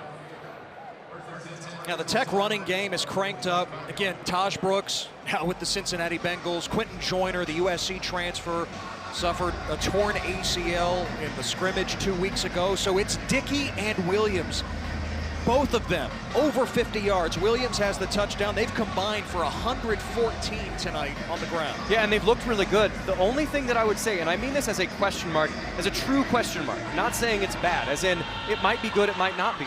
When you're playing the teams like the Utahs, like the Arizona States, the ones that can match you physically, are you still able to run the ball? We know that this offense is going to be able to throw it around. We know this defense, based on the talent that they have, is going to be able to stop people, but will this running game be able to be consistent when they need it to be?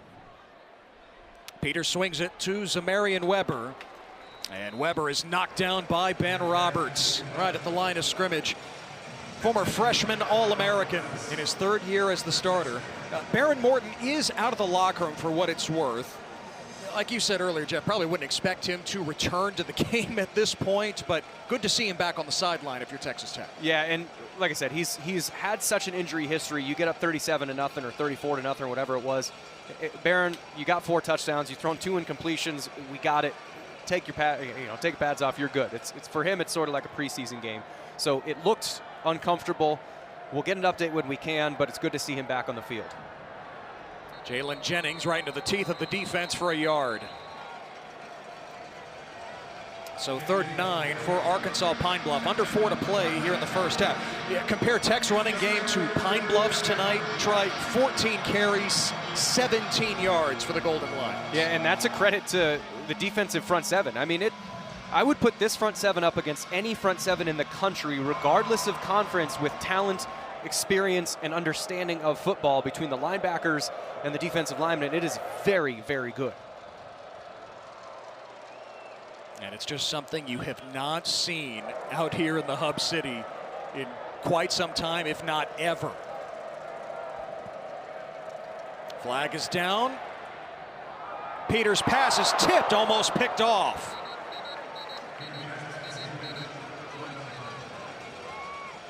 Cole Wisniewski was lurking there. But again, check the marker. Offside. Defense, number 31. 5-yard penalty.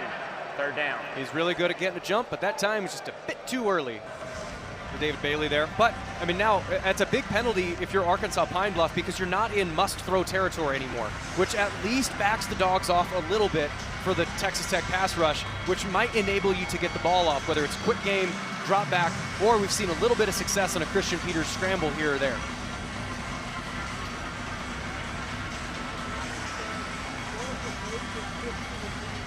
Peters 8 of 18 for 45 yards and an interception.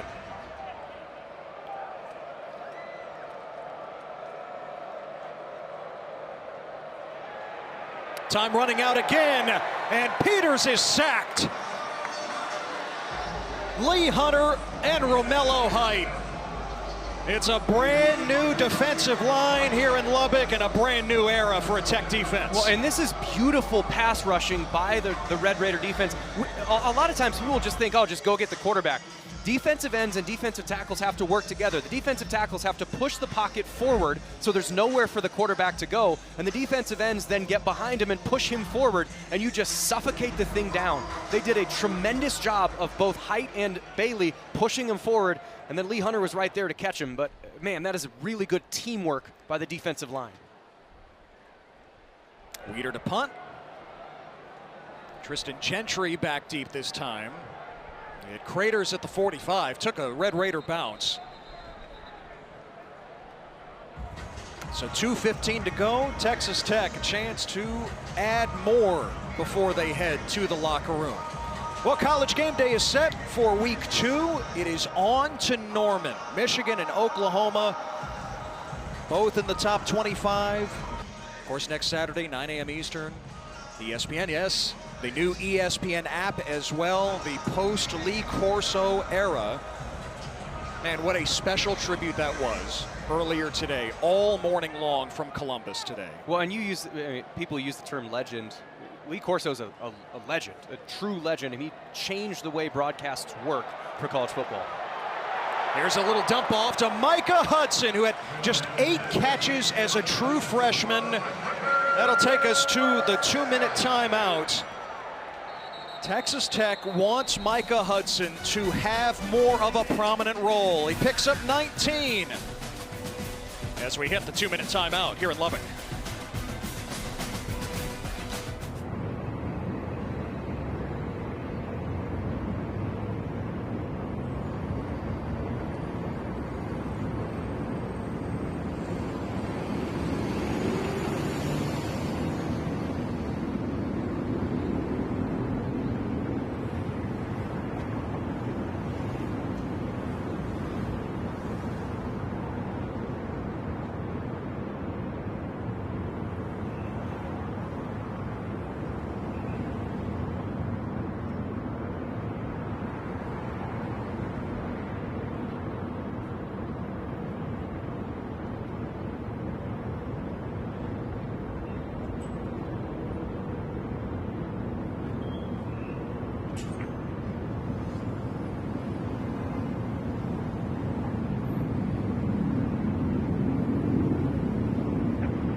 And if you can't recognize Lee Corso's contribution to college football, you're just a big jerk.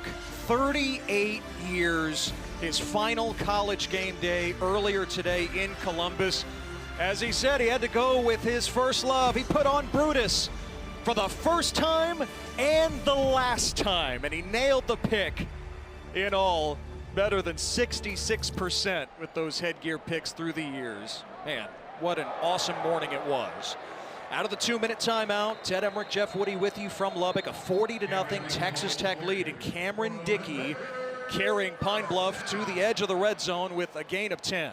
Yeah, and back to Lee Corso. I mean, he made game day appointment viewing. I mean, I remember, generations. He's been doing it since the mid-'80s. A couple generations of kids grew up waking up at 8 or 9 a.m., depending on your time zone, and watching what headgear pick is he going to make, and not so fast. Dickey bounces it. And not so fast, Pine Bluff. Not so fast, my friend. Pine Bluff's Kyle Knox prevents the touchdown. Well, now you're in a little bit of a weird territory if you're Texas Tech. You don't actually want to hurry that much anymore. You've got 1 minute and 32 seconds left. You know that you're on the 2-yard line. You've only got a first, second, and a third down that you could potentially use, maybe a fourth. And Cameron Dickey caps it off with the touchdown. His first of 2025. He had one as a true freshman. And it's 46-0.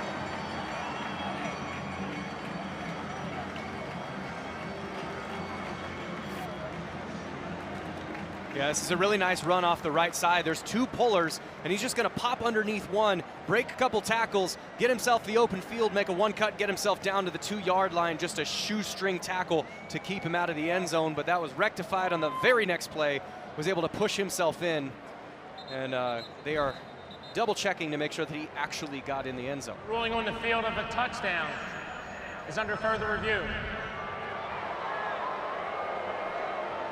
I think the fans got to get it right, even at 46-0. Yeah, and the fans have a double dislike on that one because the PA announcer just warned that there's a storm on the way. Yep. So what I think they don't want him to take the time, and also you just called back a touchdown, so I don't think the Stripes are super happy with the review. We were hopeful that these thunderstorms would hold off. It is a muggy evening after the storms from last night here in Lubbock, but there are some ominous clouds in the distance. Get another look. Is there enough to overturn this is the question. Well, and you have to have the right camera angle, and you have to have the right confidence level that camera angle is exactly down the line. And then you have to be able to see the ball. Where is it covered by an arm? Is it covered by a chest? So there's a lot, usually on goal line reviews, unless there's 18 cameras in the building and there's one that's positioned exactly on the goal line. After further review, the ruling on the field of a touchdown is upheld. Again, noticing the term upheld. But yeah, that play, just any spot play, is usually really hard to overturn unless there is an obvious angle. So most of the time there isn't that. So you're usually going to see an upheld call on plays like that. So the second rushing touchdown of Cameron Dickey's young career. It is now 8 possessions and 8 scores for Texas Tech. 6 touchdowns, a couple of field goals. Ian Hershey, the 3rd place kicker on the night for the Red Raiders. And Hershey connects. Back to Lee Corso. Here in Lubbock, they will never forget an early November game in 2008 when Texas came into town. Of course, we knew how the game ended. Graham Harrell to Michael Crabtree. What a special night that was here on the South Plains. But that day started with game day here on site. And Lee Corso put on the Raider red headgear, the 2 12-gauge shotguns, Kirk Herbstreit ducking for cover. So yes, there was certainly a Texas Tech connection as well from Lee Corso through the years. I think everybody has that Texas Tech connection, or excuse me, that Lee Corso connection, whether you picked against your team and you go, you Lee, or if he picked for your team, or just the energy and joy that he brought to it. I mean, it was just such a happy era of television from '86 to just this morning. Burke brought it in with the fair catch.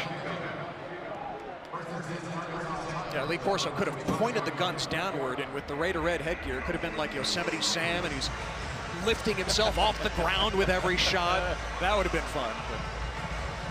But it was so great to see all those clips through the years.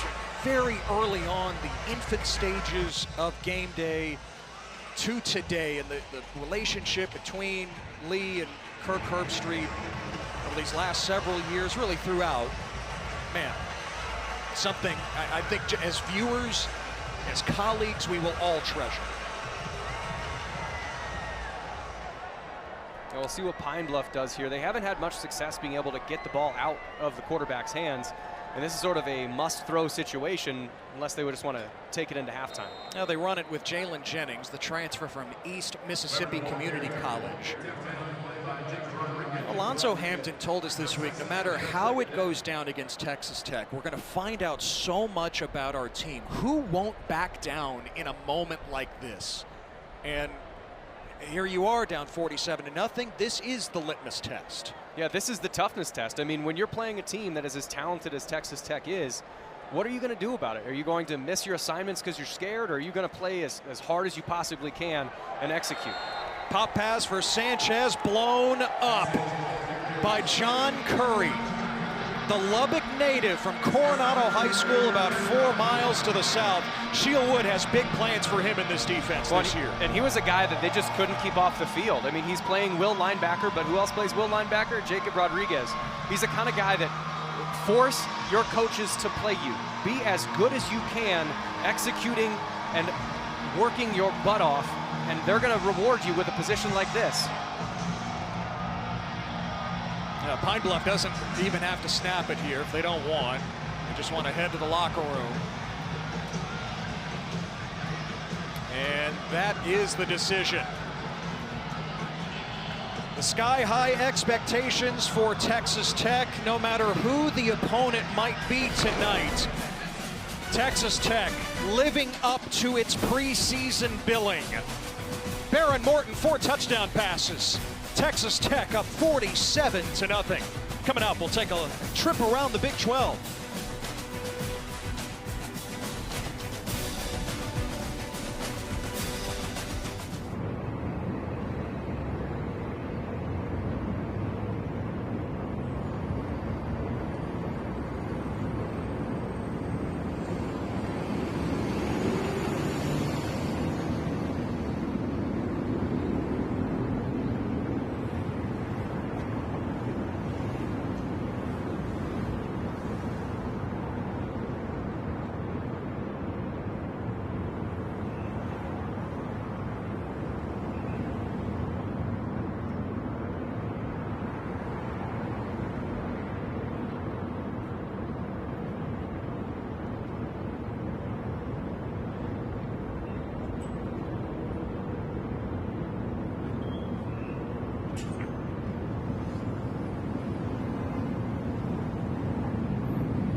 Even 8:30 local time here in Lubbock. It got even darker much quickly. Ominous clouds rolling in. They've made the announcement in the stadium to vacate. So fans heading up the aisles with weather on the way. We are at the half, 47-0. Texas Tech, the number 23 team in the preseason AP poll over Arkansas Pine Bluff. Ted Emmerich, Jeff Woody with you. Let's take a trip around the Big 12, Jeff. Look back at Thursday, some of the season openers. UCF, man, going down to the wire against Jacksonville State after losing Cam Fancher, their quarterback, to injury. Yeah, and Jacksonville State had Rich Rodriguez there last year. He's at West Virginia. A lot of the transfers, a lot of the success they had at Jayville State, they went with them. So a little bit of a tough go for UCF, and Cincinnati had another tough go at Nebraska. But Nebraska looks like a really good team, and that's not a bad loss, even though it didn't end up the way you wanted it. And speaking of tough losses, Baylor and Colorado at home against power conference opponents. Neither of them could tackle mobile quarterbacks. Well, and Baylor had trouble with a physical run game. They lost their best defensive lineman on the first series of the game, and Auburn absolutely took advantage of that, leaned on him the entire way. Not a great big game weekend for the Big 12, but the teams towards the top did succeed in their games. Texas Tech well on its way to a 1-0 start in this season where the bar has been raised up 47-0. Coming up, to Pete Sousa and Taylor McCarg in the studio looking at all the premier quarterbacks in the Big 12.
Welcome back to Inside the 12. I'm Pete Sousa. He is Taylor McCarg, the quarterback. And right now, we're going to go in the quarterback club. My question about this exclusive group is like, do you guys get smokers jackets or is there VIP access? I would know nothing about this club. Yeah, not that I'm aware. I mean, maybe we can get the Big 12 to send us some pins like this. We'll wear those during the show. But no, I thought week 0, the 3 that we saw on display, really good quarterback performances out of all 3. So you can nitpick a few things here and there. But I think it speaks to, again, the depth at the quarterback position for the league as a whole. We talked about that some last week. We will as the season goes along. But a good first performance for all 3 quarterbacks that we saw out of the Big 12. This is a great segment for football junkies. You're going to take us inside the film room, and we're going to start with Rocco Becht. Not exactly overwhelming numbers, 14 of 28 for 183 yards and 2 touchdowns. But delivering the ball down the field late what was most impressive. This touchdown to Brett Eskelson, I thought was maybe his best throw of the day. Look at this window right here. This is a tough throw. The defender between him and his receivers got to drop that in the bucket over the shoulder. Little stop and go. I love the play design. Get the corner in conflict. Receiver Eskelson gets behind him. But this throw was fantastic in wet and rainy conditions from Rocco Becht. I thought he did a fantastic job delivering the ball down the field. He saw 13 personnel, 14 personnel, 3 and 4 tight ends on the field, and that benefited Rocco Becht tremendously. And I'll say it one more time to drive this point home.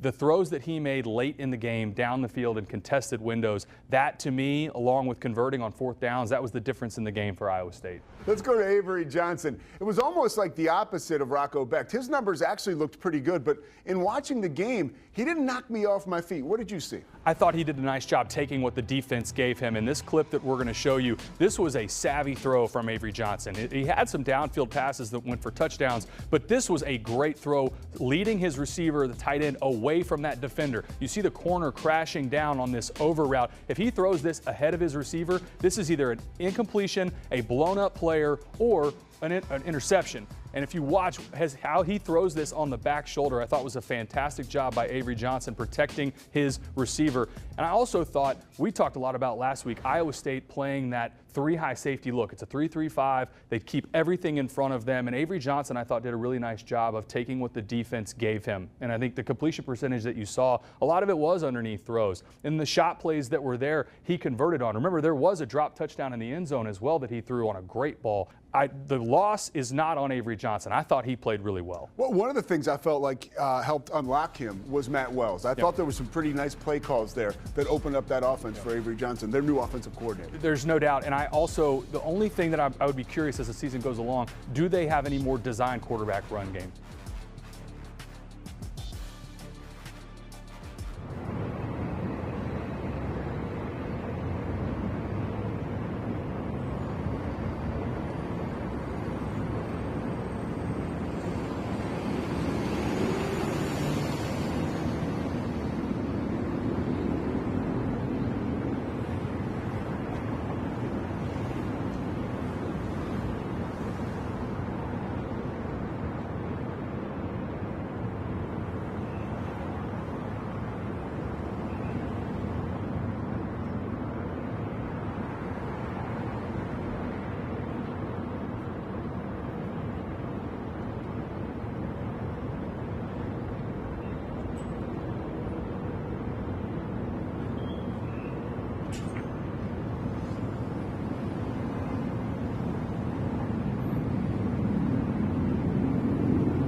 Great day to be a Raider, you know, getting better day by day, so you know how that be.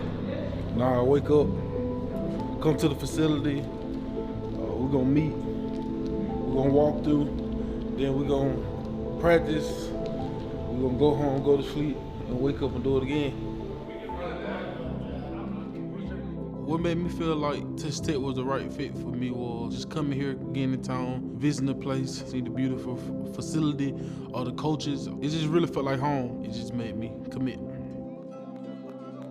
I first met Coach Z, his energy was unmatched. When you get guys like that and they energy like that the first time you meet them, it's amazing. Then when you come here and you go months here and they still the same people, it's just good to be around.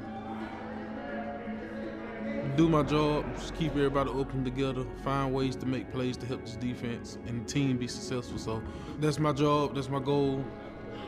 Lee Hunter has been a tremendous addition to our program. I think he does a great job of understanding when it's time to focus and lock in, and then other times being a guy that can kick back, relax, engage with his teammates.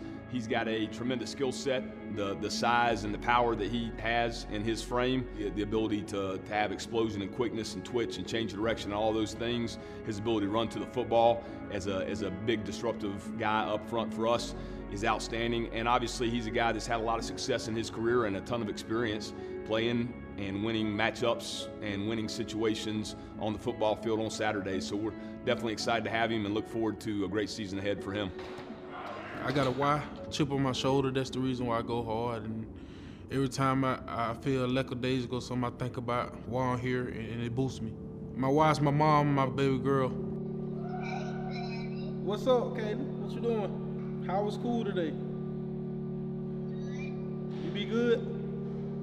The reason I changed some of my ways and bettered my ways, and she matured me, she helped me grow in many ways, even though I don't get to see her every day. When you transfer into a school and you got players who's already here, they welcome you with open arms, showing you stuff, showing you places to eat at, or showing you things to do, telling you what love it about. Wow, Texas Tech is a good school to come to, so when I came here, I just felt like I knew them for 3+ years, so that's a plus in my book.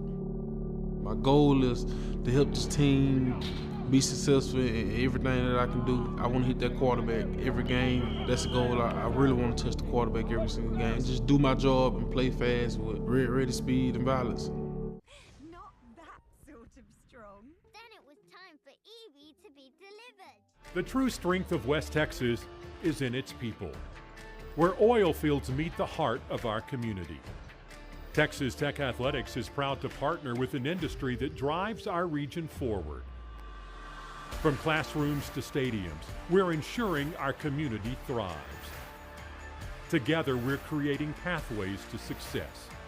Texas Tech and oil and gas, powering progress together.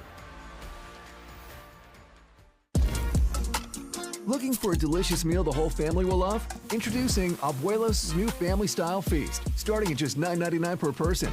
Enjoy Abuelos' signature chicken fajitas, warm tortillas, and all the fixings, plus savory sides and fresh garnishes. Craving more? Choose from 6 crispy beef tacos, or mix it up with 6 beef, cheese, or chicken enchiladas. 5 can dine for $49.99, so make family night any night. Abuelos, where the taste of Mexico comes alive.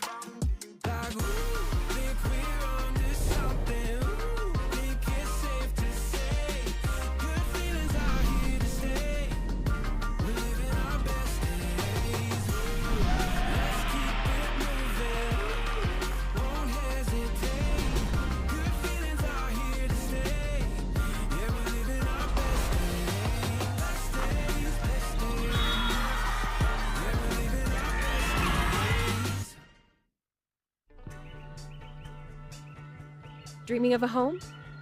With Home 100, there's no down payment, just the keys to your future. With our low, competitive rates, you keep more money for what really matters. Let's get you home. Start today by giving us a call or visiting our website. Alliance Credit Union's Home Loan Center. Better rates, exceptional service. They look at us and wonder, what's out there? We are.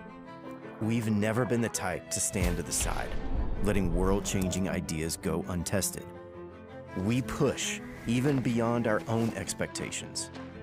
Here is seen across the country and heard around the world. We strive to be bold, to be impactful, and to challenge the status quo.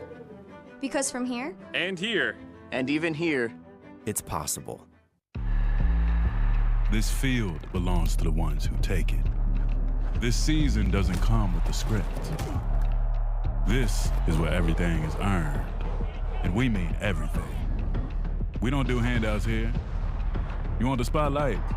Earn it. You want to shine different? Prove it. 30 years strong, and we keep shining brighter. This is Big 12 football. This is a different league. A players are not on the field warming up for the start of the second half. In fact, there's nobody inside Jones AT&T Stadium. They have been told to seek shelter. Lightning has been detected within an 8-mile radius. So we are now in a weather delay. Texas Tech up 47-0 in the season opener against Arkansas Pine Bluff. We're going to step aside. When play resumes, we will be here for you. Hopefully this storm cell moving in from the northwest can pass fairly quickly, but for now we are in a weather delay and we'll step aside.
Well, college halftimes are pretty long, but never this long.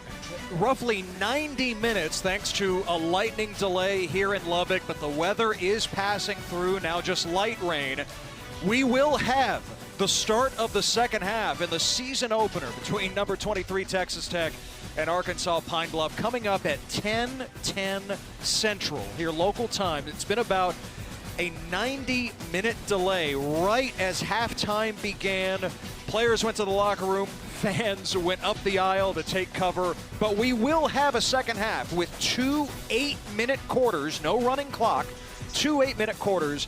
It is on the way from here in Lubbock with Texas Tech up 47-0.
A long night on the South Plains to kick off the season because of lightning, but the second half is on the way. About 5 minutes away, abbreviated warm-up for both Texas Tech and Arkansas Pine Bluff, with the Red Raiders up 47-0. Ted Emmerich, Jeff Woody, our entire crew. The second half will be played with 2 8-minute quarters without a running clock, but an abbreviated second half nonetheless. Yeah, Texas Tech, listen, the guns are up, the expectations are way up, and that first half, before the weather moved through, belonged to Baron Morton. Yeah, and Baron Morton was as close to perfect as you can be. He had 2 incompletions, one of which was just a miscommunication with Coy Aiken, the other was a drop. So every other pass that he threw found his way to a Texas Tech wide receiver, and many of them found their way into the end zone. He had 4 touchdown passes, 201 yards, completed 89% of his passes. It was about as good of a half as you could have, with one exception. At the very end of the first half, he did get tackled with, you'll see the top side of your screen, a guy get blocked into his leg. He did walk to the locker room, get looked at, but did come back out before the half was over, was happy, he was joking with his teammates, shoulder pads still on. I mean, he had a terrific first half. I think a lot of the Texas Tech fans just had waiting with bated breath to make sure that their guy, Baron Morton, was healthy, and if he is even 50% as healthy as he is now, this offense is going to be terrific. They go as Baron Morton goes, and they went very fast in the first half. He's been about 50% healthy the last 2 years, 100% coming into this season, thus the excitement with him entering his final season as a fifth-year senior. For what it's worth, we were told during the weather delay, a Texas Tech official shared with us that preliminary exams in the locker room did not reveal anything severe for Morton. It's 47-0. Texas Tech, the second half, the long-awaited second half, is coming up next.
After about a 90-minute lightning delay here in Lubbock, we are just about ready for the start of what will be a shortened second half. 2 8-minute quarters to close things out. Texas Tech ranked in the preseason for the first time since 2008, up 47-0 over Arkansas Pine Bluff from the SWAC. Baron Morton out of uniform, but the vibes do seem good. We saw him just a moment ago dancing with the music over the PA. He's been so good through the air, and Cameron Dickey has controlled things on the ground. Yeah, Cameron Dickey and also Jacoby Williams, they've both been really good. They've both been patient. And as a young running back, one of the things you struggle with is patience. You get the ball and you just want to go do something with it, but really you need to make sure the blocks get set up. Both of these guys have had excellent pace. They've gotten themselves into the end zone each one time. Jacoby Williams had a little bit more impressive of a touchdown where he juked somebody out and jumped over someone, but combined they've got 146 rushing yards between the two running backs. The quarterbacks haven't had to run at all. They haven't had to do any jet sweeps. They've just been able to run the ball effectively. When we talked to Coach McGuire, the things that he wanted to see clean as possible game. No penalties, no anything crazy. He wanted on defense to communicate and leverage the ball. Wanted to have confidence in their kickers. Well, check. They've made all their extra points, made all their field goals, got all their punts off and blocked a punt, and they want to be able to run the ball. Well, check there. They got 146 yards rushing out of their two tailbacks. I mean, so far, this is a smashing success for the Red Raiders. There's a couple injuries that you don't love, but other than that, this game has been exactly what you want for the Red Raiders. And Jeff, it's a complete mismatch, as you might expect, considering the opponent on the other side picked to finish last in the SWAC, trying to rebuild their program. But Texas Tech had similar feelings probably going into their opener against Abilene Christian last year, and that game went to overtime with ACU going for 2 on the final play. It took a Jalen Cofield sack for Texas Tech to wrap that up. Far different story in week 1 here in 2025. And I got to give a shout out to the fans that are still here. There was a 90-minute lightning delay, storms past 60-mile-an-hour winds. And at kickoff, we got people in the stands. God bless Raider Nation, Wreckham Tech. And Micah Hudson, the sophomore, on the return. He didn't do this a year ago. Good return out across the 40. Flags are down, however. One back at the 26. KJ Bird made the tackle. You know, Hudson was an electric return man in high school at Lake Belton, near Temple, Texas, central part of the state. Number 9 of the return team. 10-yard penalty from the spot of the foul. It's first down. And John Carlos Miller, tight end, out there on special teams, committing the hold. But yeah, Micah Hudson, the story's well chronicled at this point. He left the program after a season in which he caught only 8 balls as the highest touted freshman recruit in program history. Went to A&M, but returned after just a few months, and they want to use him more. You know, he's not as banged up as he was as a freshman, Grant. Well, and now they get it to him on the screen. Again, speaking of using him, they set him out as a kick return, and they get the ball to him right away. They want to get the ball in his hands, build up that guy's confidence. And one of the things my wife uses this phrase a lot is disappointment is just missed expectations. Set the expectations different of letting him grow, and that kid's talent will take over. Adam Hill is the new running back for Texas Tech. And Hill, a tough run across the 30 for the first down. The redshirt freshman from Albany, Texas. He was on the scout team a year ago. Well, and this is going to be a big role for him. They've only got 3 running backs on the entire roster. They've got Jacoby Williams, they've got Cameron Dickey, and they've got him. Well, if anybody gets a little bit dinged up, he's going to have to play. And these are significant snaps for Adam Hill, and as with the rest of the young guys on the field. Will Hammond is the quarterback. You saw his numbers. Hill, another carry. And Hill's across the 35. He won back-to-back state titles in high school. He was a starting running back and linebacker. And also, Jeff, a 2-time state champion in the 300-meter hurdles. That's a tough man's race. The 300 hurdles is not one you enter with the faint of heart. That is a leg burn like none other. So that's a tough guy. Great pad leverage so far in his first couple runs. Hammond throwing this time. Escaping. And Hammond showing off the wheels. falls. The sea parts for Will Hammond. It's a touchdown. After the lightning delay, a lightning strike, 64 yards. You mentioned it, the sea parted for Will Hammond. This is just a little, all it is a scramble, and it's zone coverage. So everybody's eyes are on him, but they were spread so far, they didn't expect Will Hammond to have the wheels that he does. The safeties were split, it's middle open. You get past the linebacker level, you outrun some safeties, you get yourself into the end zone, young man. That was a tremendous explosive play. And Upton Belenfant with the extra point. 54-0, Texas Tech. Will Hammond from long distance.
Ponchos are out, rain continues to fall. Thankfully, the lightning has moved on.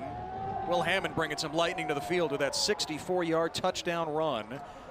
After a 90-minute lightning delay, Joey McGuire's team now has 9 possessions and 9 scores, 7 of them touchdowns. Yeah, and you're noticing, for those, if you did just come back after grabbing some late night snacks, there's only 6 minutes and 28 seconds left in the third quarter. This quarter did start with only 8 minutes remaining. It's going to be normal time rules. Drive only took a minute and a half, but we have 6 minutes, 28 seconds left. But this defense is coming back on the field. We highlighted 4 guys at the top. We highlighted Romello Height, we highlighted Lee Hunter, we highlighted Skylar Gil-Howard, and we highlighted David Bailey. Well, they got a half sack apiece. The sacks that Texas Tech has is from all 4 of those guys.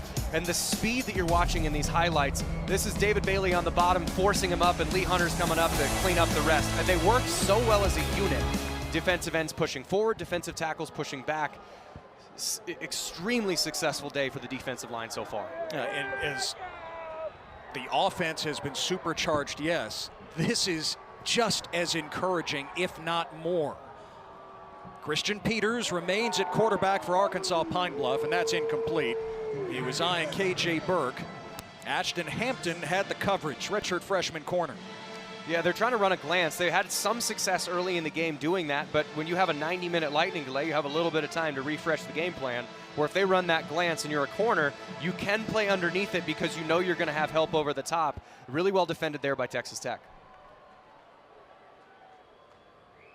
Arkansas Pine Bluff with just 52 yards of offense in that first half.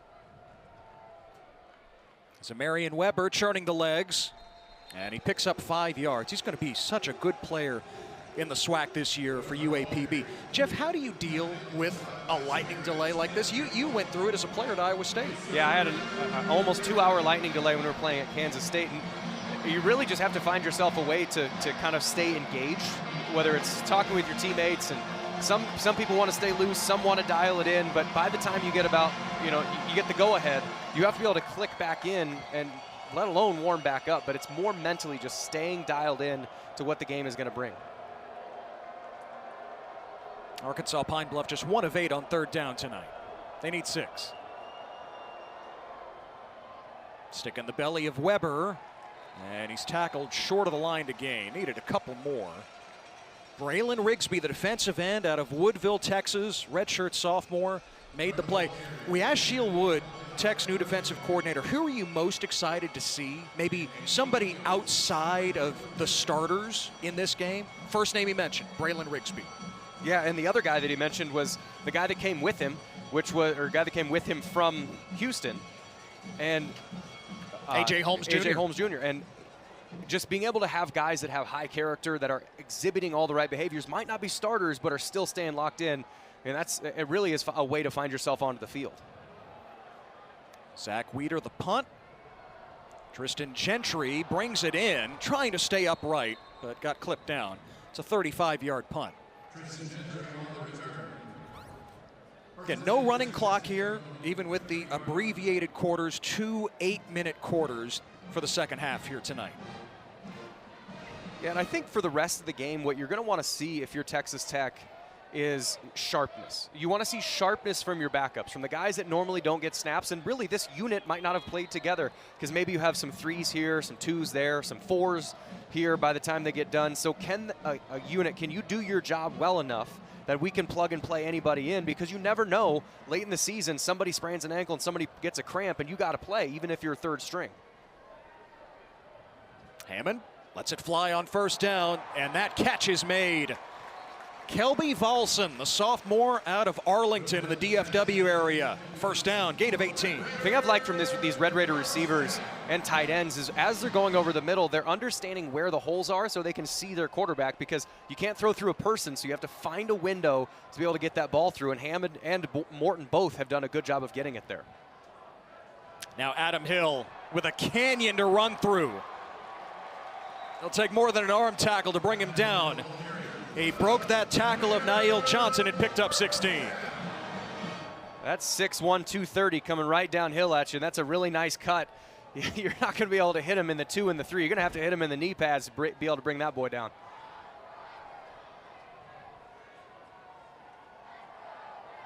Free play. Pine Bluff jumped. Hammond to the air. And the catch, the first of Leighton Stone's career. Near the 15-yard line, Stone, the true freshman from Lubbock. Flag is down, should be offsides against Pine Bluff. Looked like Keon Green jumped early. Offside, defense number 90. That penalty is declined. Result of the play, 1st down. Yeah, when we say free play, I mean, that everyone thinks of Aaron Rodgers when they do that, is if you draw them off sides and they're in the neutral zone at the snap, you throw an interception, they return it back for a touchdown, you have the choice of taking the penalty. So there's no downside. Just huck it down the field. And they actually converted that vertical route to a comeback. That's really high-level football from these backups. Now Hill plowing ahead inside the 10. Down to the 9-yard line. Now, so Hill out there, Leighton Stone, first action of his young career, making that catch. Leighton Stone, the son of Tom Stone, the winningest coach in Texas Tech women's soccer history. Stone was a star just across the way at Friendship High School.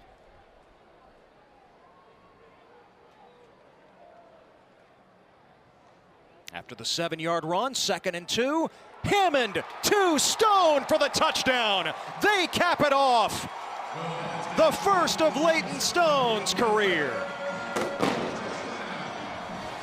And Tech has hit 60.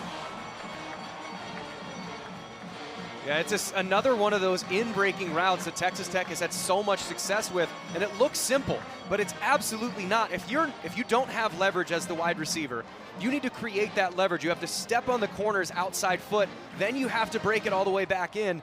in order to find that opening, you have to stem that route right, and then Hammond has to drill that one in. That's a really nice connection between those two young guys. The place kicker rotation continues here. Stone Harrington with the extra point, and it's 61-0. Man, that's got to feel good. All the congratulations, and for good reason. Leighton Stone's first touchdown. Yeah, I mean, if you're a hometown kid, it just means a little bit more. And you grew up going to these games. You grew up meeting with all the coaches, all the athletic trainers. You just know everybody, so it's kind of in his DNA to be a Red Raider.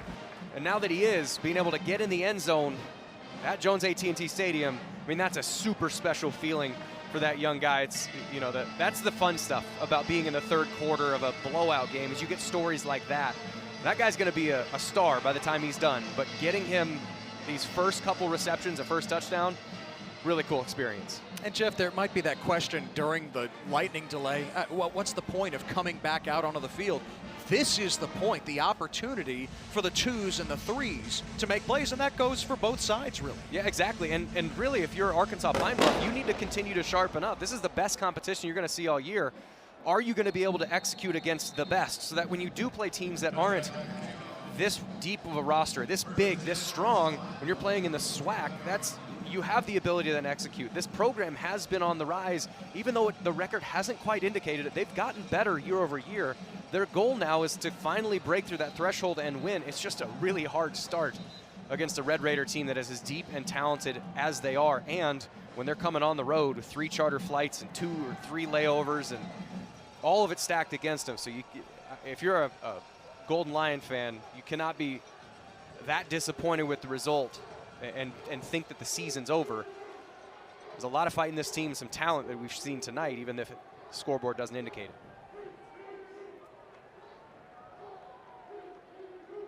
Weber trying to bounce it, stepping out of a tackle. And Weber with a nice run.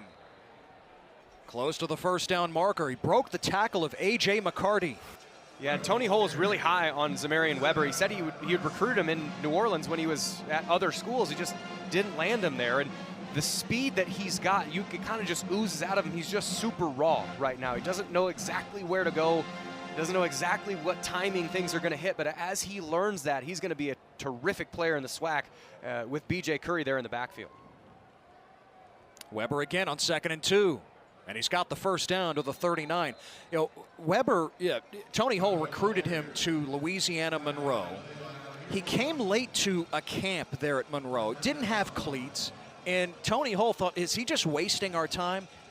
He runs a 4.38 40-yard dash. In flats. In flats. And Tony Hull says, okay, maybe we do have something here. This kid can do it. This kid can do it. He's just learning football now. He's a great athlete. You can then just teach him how to play the game and then just let that raw talent go. Oh, Peters, a sidestep against McCarty, and the catch is made.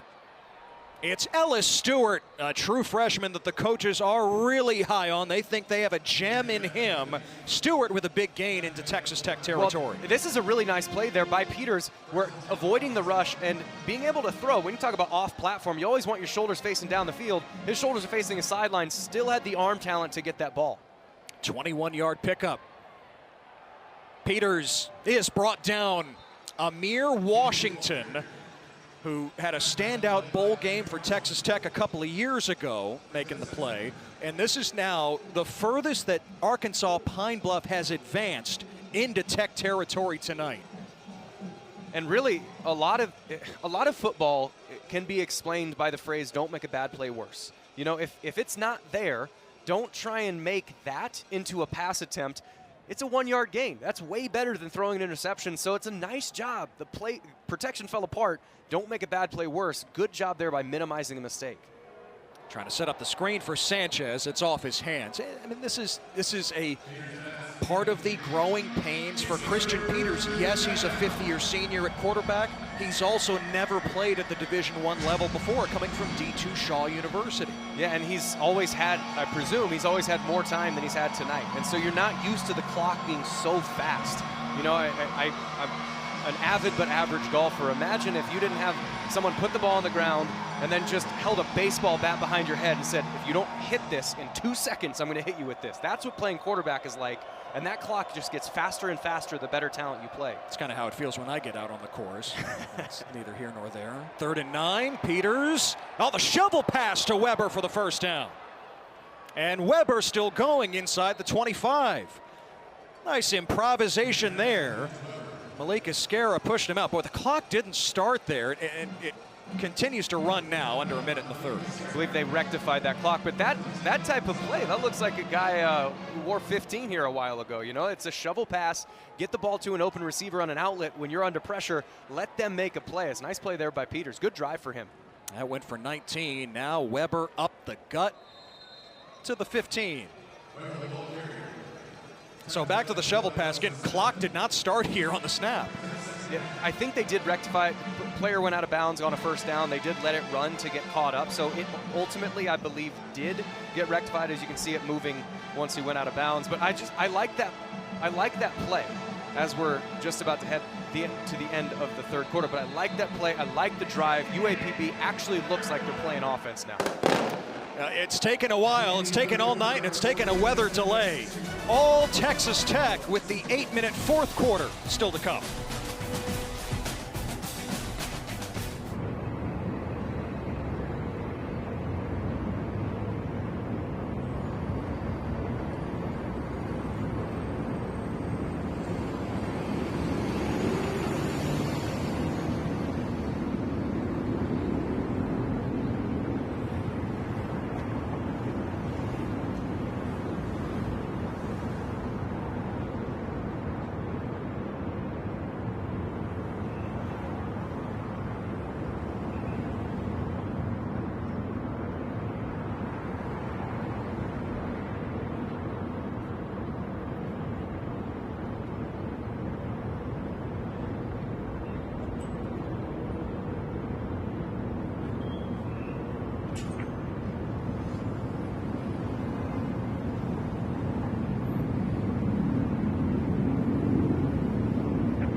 The College Football Playoff begins December 19th and concludes with the National Championship January 19th on ESPN. And Texas Tech certainly has eyes on that bracket this year. The expectations are Big 12 title, College Football Playoff spot, ranked 23rd in the country to open the season, up 61-0 as we start the 4th quarter from Lubbock. Ted Emmerich, Jeff Woody, our entire crew Again, 8-minute quarters here in the second half after the 90-minute lightning delay at halftime.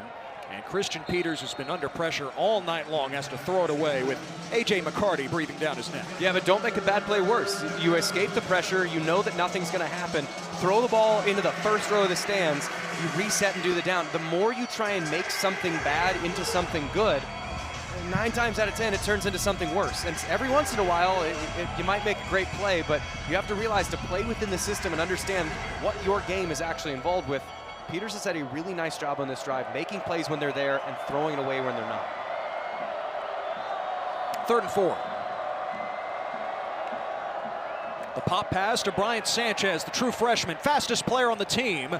And Sanchez is twirled down near the marker. Looks like he's just short. Peyton Morgan and Wesley Smith collaborate. It's 4th down. A really good job there putting his shoulder down and trying to get there, but he's still about a yard short. And with how the running game has gone for UAPB so far, this is far from a guarantee to get that yard.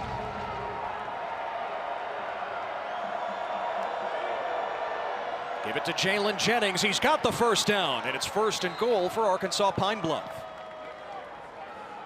The combination blocks finally made their way up to the 2nd level on a 4th and 1, meaning the offensive linemen were able to get both the defensive linemen handled and up to the linebackers. Peters off the fake. And stepping out of bounds. Back to the 4th down play. Yeah, there's actually a puller that got around, but the combination down blocks actually moved defensive linemen, which we have not seen to this point. I think it's the reserves in for Texas Tech feels a little bit more of a fair fight for UAPB. So they're actually able to get some kind of movement, good puller, good lead, and good patience by the running back to convert on that 4th down. And I think that was intended to be a run play, so I don't think that Peters could have actually thrown that ball away. So why did he run out of bounds behind the line of scrimmage? Well, if he threw it, it'd be a 5-yard penalty. So don't make a bad play worse. We're still doing a pretty good job of doing that. Now 2nd and goal. This has been by far the best drive of the night for Arkansas Pine Bluff. Play clock was about to expire, and a timeout for the Golden Lions. That's been an issue here tonight in the season opener on the road. Jeff, you brought it up before, and you see the green dot on Christian Peters' helmet. For the first time, Arkansas Pine Bluff, as an FCS school, allowed to use the helmet radio. It's been an issue getting plays in time with the combination of the radio and the signals. Of course, the radio cuts off with 15 seconds to go on the play clock. Shieldwood, he has built terrific defenses wherever he has been. Just look at the last 3 years at Troy, at Tulane, at Houston. Houston last year, yeah, they struggled first year under Willie Fritz. The defense was not the reason why. And Joey McGuire targeted Shieldwood immediately at the end of the season, and that's why he's now here in Lubbock. Yeah, he's here at Lubbock, and he's got a lot of toys to work with. And because of the defensive line depth that we've been highlighting, we asked him, what kind of things do you do differently now that you have this kind of talent? And he normally plays a 3 down front. You kind of flex a 4th guy in there. He said because you got Height and Bailey and Hunter and Gil Howard, he wants to play more 4 down, which they did today. And you can see they're in that 4 down or even front now. They bring a 5th. Peters the fade. And oh, what a catch! Ellis Stewart has it for the touchdown. The first touchdown of Ellis Stewart's career, and the first touchdown for the Golden Lions in 2025. Well, and this is an excellent pass. This is easily Peters' best drive. And the reason why it's an excellent pass is if you're not going to get a clean release right out of the gate, you're not going to beat your guy, you're not going to stack him, get on top of him, a back shoulder ball is actually easier to catch if you're a wide receiver. Don't put that ball in front of him when he has to run through a body. Put it on his back shoulder so he can drop off away from that corner. Excellent execution. That was a very nice drive by UAPB. All-SWAC kicker Trey Glimpf with the extra point. And by the way, Ellis Stewart beat a starting corner on that play in Amir Boyd, who had an interception earlier. Arkansas Pine Bluff on the board here in 2025.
Alonzo Hampton's team was shut out by Arkansas in week 1 last year, 70-0. No shutout tonight in Lubbock, and yes, against a lot of backups for Texas Tech, but by far their best drive of the night. 12 plays, 75 yards. They had 60 yards of offense up to that point, Jeff. Yeah, and it was the best blocked drive. It was the best executed drive by the quarterback. It was the best running game they'd had. They actually followed blocks, were able to make players miss in the open field. I mean, that's what the offense you can expect to see from UAPB for the rest of the season.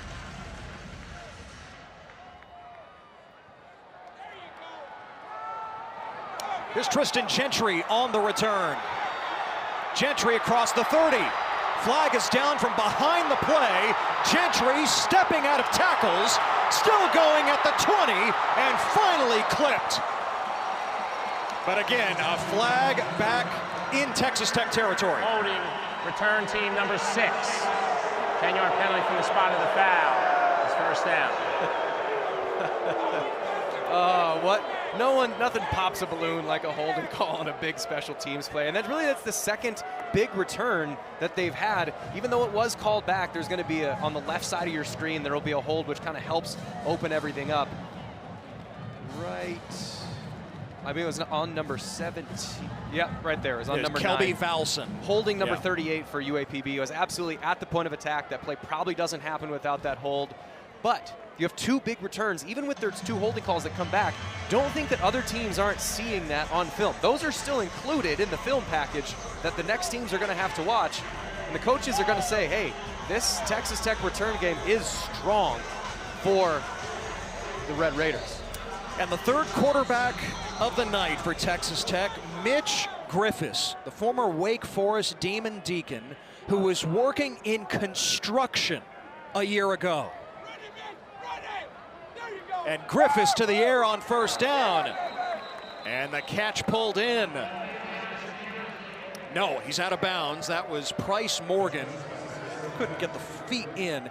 Yeah, Joey McGuire said it as we get another look here, Jeff, that Mitch Griffiths has been such an inspiration. He got up and talked with the team during camp about getting up at 2 a.m. for an entire year. He was out of football this time last year, working in construction, and now he's back on the field. And that's the kind of stuff, you mentioned.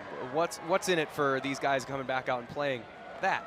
Rewarding that kid's attitude, his effort, the character it takes to come back to doing something you love after waking up at 2 a.m. to go do construction for an entire year. That's the kind of story that the fourth quarter of these games provide.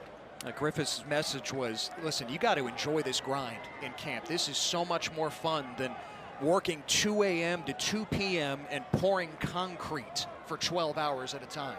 I've done concrete before, and I do not envy someone who has to do that all the time. Griffiths to throw on 3rd and 6. Or will he scramble for it? Yes, he's got the first down.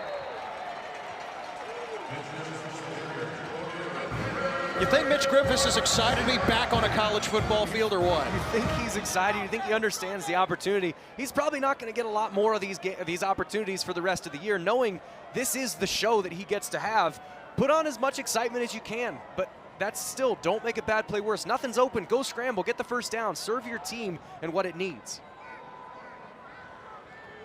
Now the screen. And Tyson Turner has it for Texas Tech to the 35. Good quick decision there again by Griffiths. Is it meant to be a screen? That ball has to be out fast. It has to be a 90-mile-an-hour fastball, and it has to be on the upfield hip of that the receiver of the screen, because if it's behind him, he has to turn around. The play flow doesn't work. Good ball. It seems simple, but it was well executed. Off the pump, Griffiths taking a shot. And into double coverage, incomplete, but 2 flags. Bryson Jones, the freshman from Frisco, the target.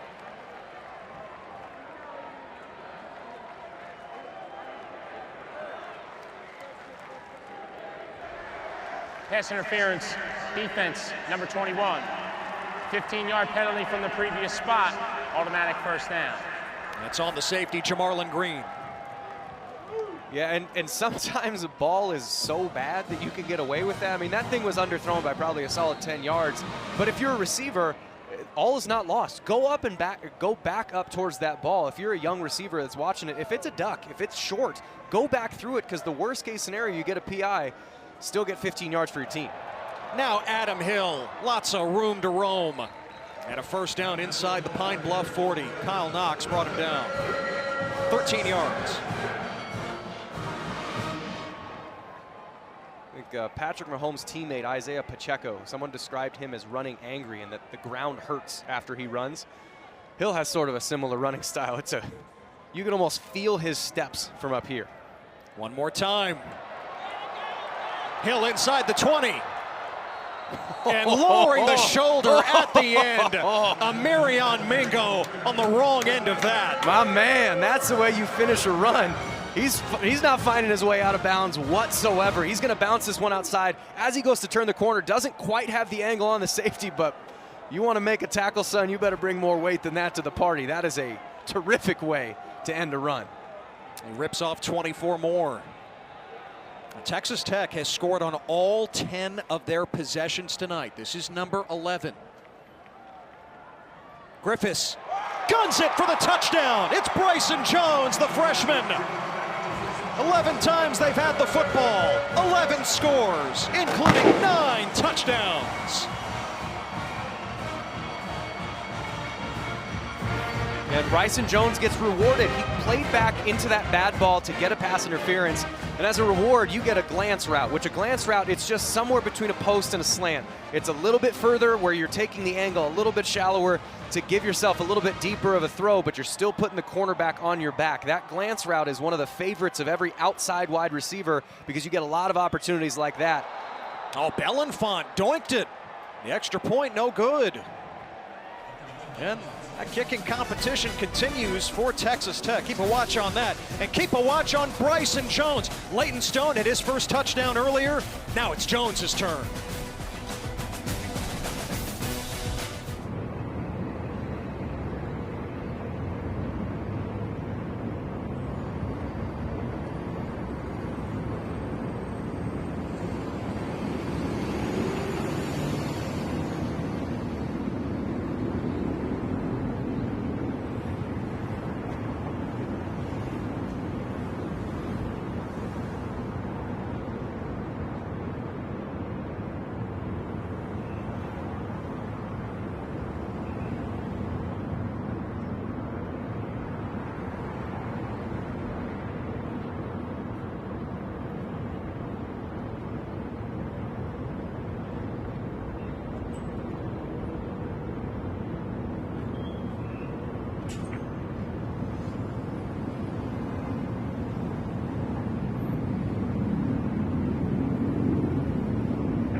You are watching the Big 12 on ESPN.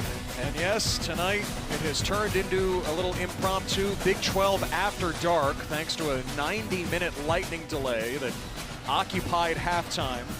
Playing a shortened second half, couple of 8-minute quarters. Texas Tech up 67-7 over Arkansas Pine Bluff here in the season opener in Lubbock. Ted Emmerich, Jeff Woody, our entire crew. Stone Harrington sends it away. It is another touchback. Well, the all-new ESPN app has arrived. All of ESPN, all in one place. it is your home for the most and best live sports and a whole new way to experience ESPN. That means you can get all of ESPN college football all in one place with the all-new ESPN app. Go ahead and unlock that ESPN Unlimited plan or log in with your TV provider. And if you're with us right now on the all-new ESPN app, more power to you. I feel like the only people still around are Tech fans and the Sickos committee, but we will take it. Hey, if you stuck around, you see 12 different Texas Tech receivers catch a pass. That's a fun little stat for you. I've seen a defense that has rallied to the football all night. Zamarian Weber on the run here. Arkansas Pine Bluffs leading ball carrier tonight. We haven't seen much of B.J. Curry. We were told, hey, it is going to be a tandem, almost Sonic and Knuckles-like. I think of David Montgomery, Jahmyr Gibbs with the Lions. That's how they imagine it, the SWAC level. But it's been really all Weber. Sanchez is brought down. Amir Boyd, who got beat for that touchdown on the last drive, making the tackle. Yeah, really nice job there triggering by Boyd. I think they just want to get him reps, want to get him as much in this system as they can to get him comfortable for when, I mean, you got big dogs coming down the road. I mean, this Texas Tech schedule, it's not unfavorable, but they've got 3 massive games throughout the season. It's at Utah, at Arizona State, and at Kansas State. You win 2 of those 3, you're probably in Arlington. You win 1 of those 3, it's a disappointing season. It's how big those games are. Boyd's gonna have to be good when you get to those games, so that's what these reps are for now. 3rd and 7.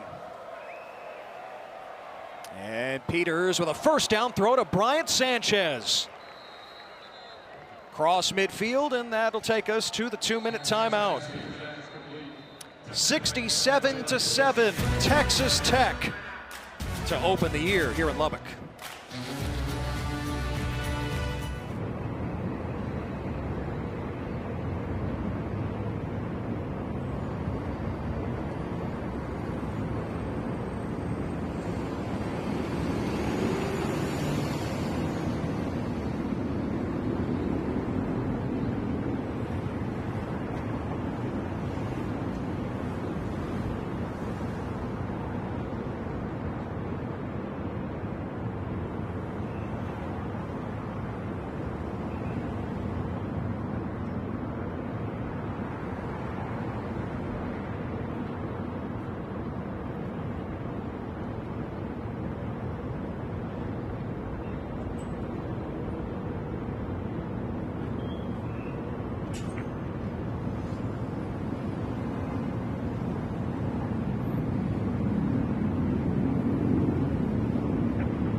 Now looking ahead to week 2 in the Big 12, Texas Tech will host Kent State, which just ended their 21-game losing streak with a win over Merrimack earlier today. Jeff, I know your eye is on Cyhawk. There's 3 big rivalries on there, but as a Iowa State alum, the one in the top right-hand corner is big. But the Border War, Kansas, Missouri, that's a huge rivalry. Old Big 12, Old Big 8 rivalry. Yes. And then BYU, SMU, that's the Dallas Metroplex. That's a big one for those guys too. So 3 big rivalry games in the Big 12 next week. A 2-minute timeout, flag down. Probably encroachment on the defensive side, unless they false start.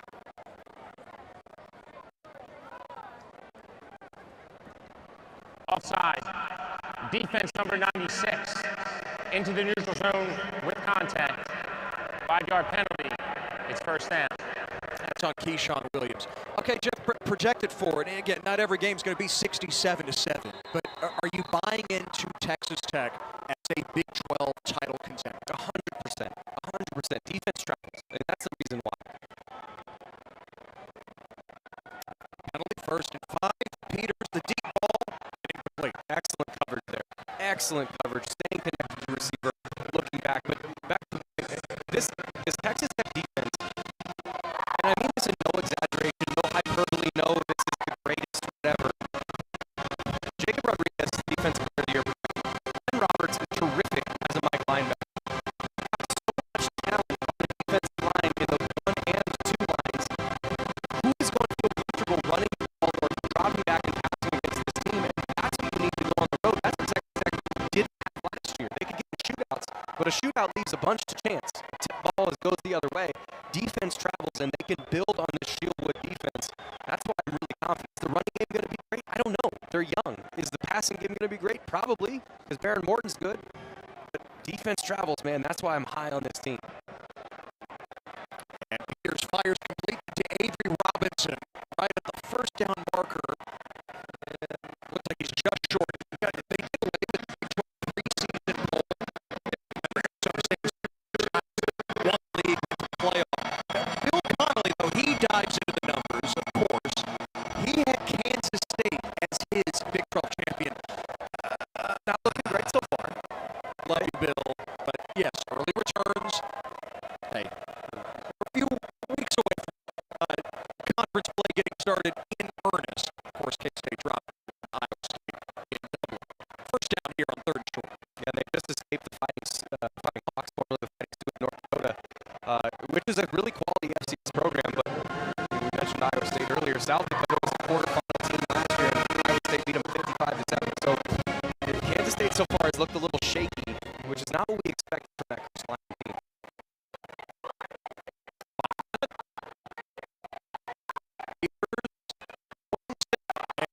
Away from KJ Burke. It's actually a redshirt freshman from Pearland to the Greater Houston area. Good job there by Hampton. Understand where his help was. He had a safety over the top, so you can jump that. If you don't have a safety over the top, it's sort of like in baseball. A center fielder can dive on either side because he has a left fielder or a right fielder. But a right fielder can only dive going towards center field because if he misses, the ball just keeps rolling and keeps rolling. The base runner keeps running and running. So you have to know where your help is. Knowing that he has a safety over the top, jumps that route, tips the ball. If it gets through, it makes the catch tackle. A good understanding of your defense, communication, and coordination. Arresting traffic. Trying to throw it to Weber. Does 30-yard line. Did you play baseball? It was my favorite sport. I was just better at football. So I was a catcher until I finally could convince the coaches that I didn't want to stand behind the plate for 2 hours at a time. Yeah, a running back suits you a little better. Yeah, running back, a little broader shoulders is better for running back.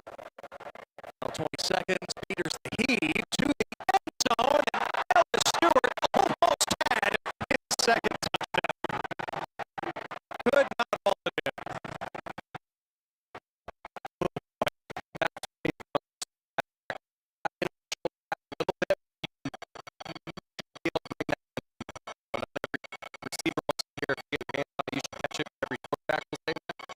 But this is a really well executed play by Peters again.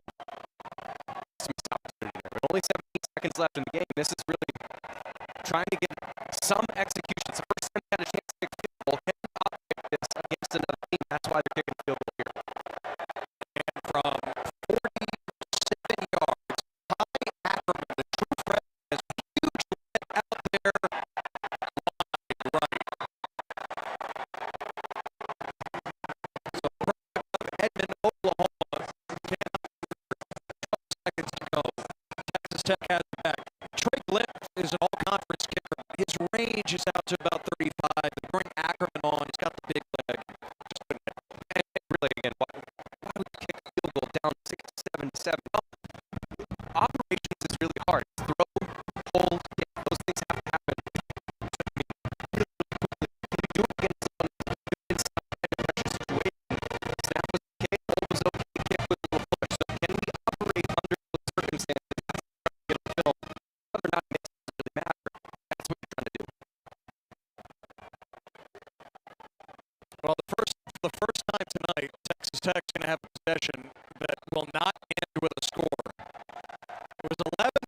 either a touchdown or a field goal until Mitch Griffiths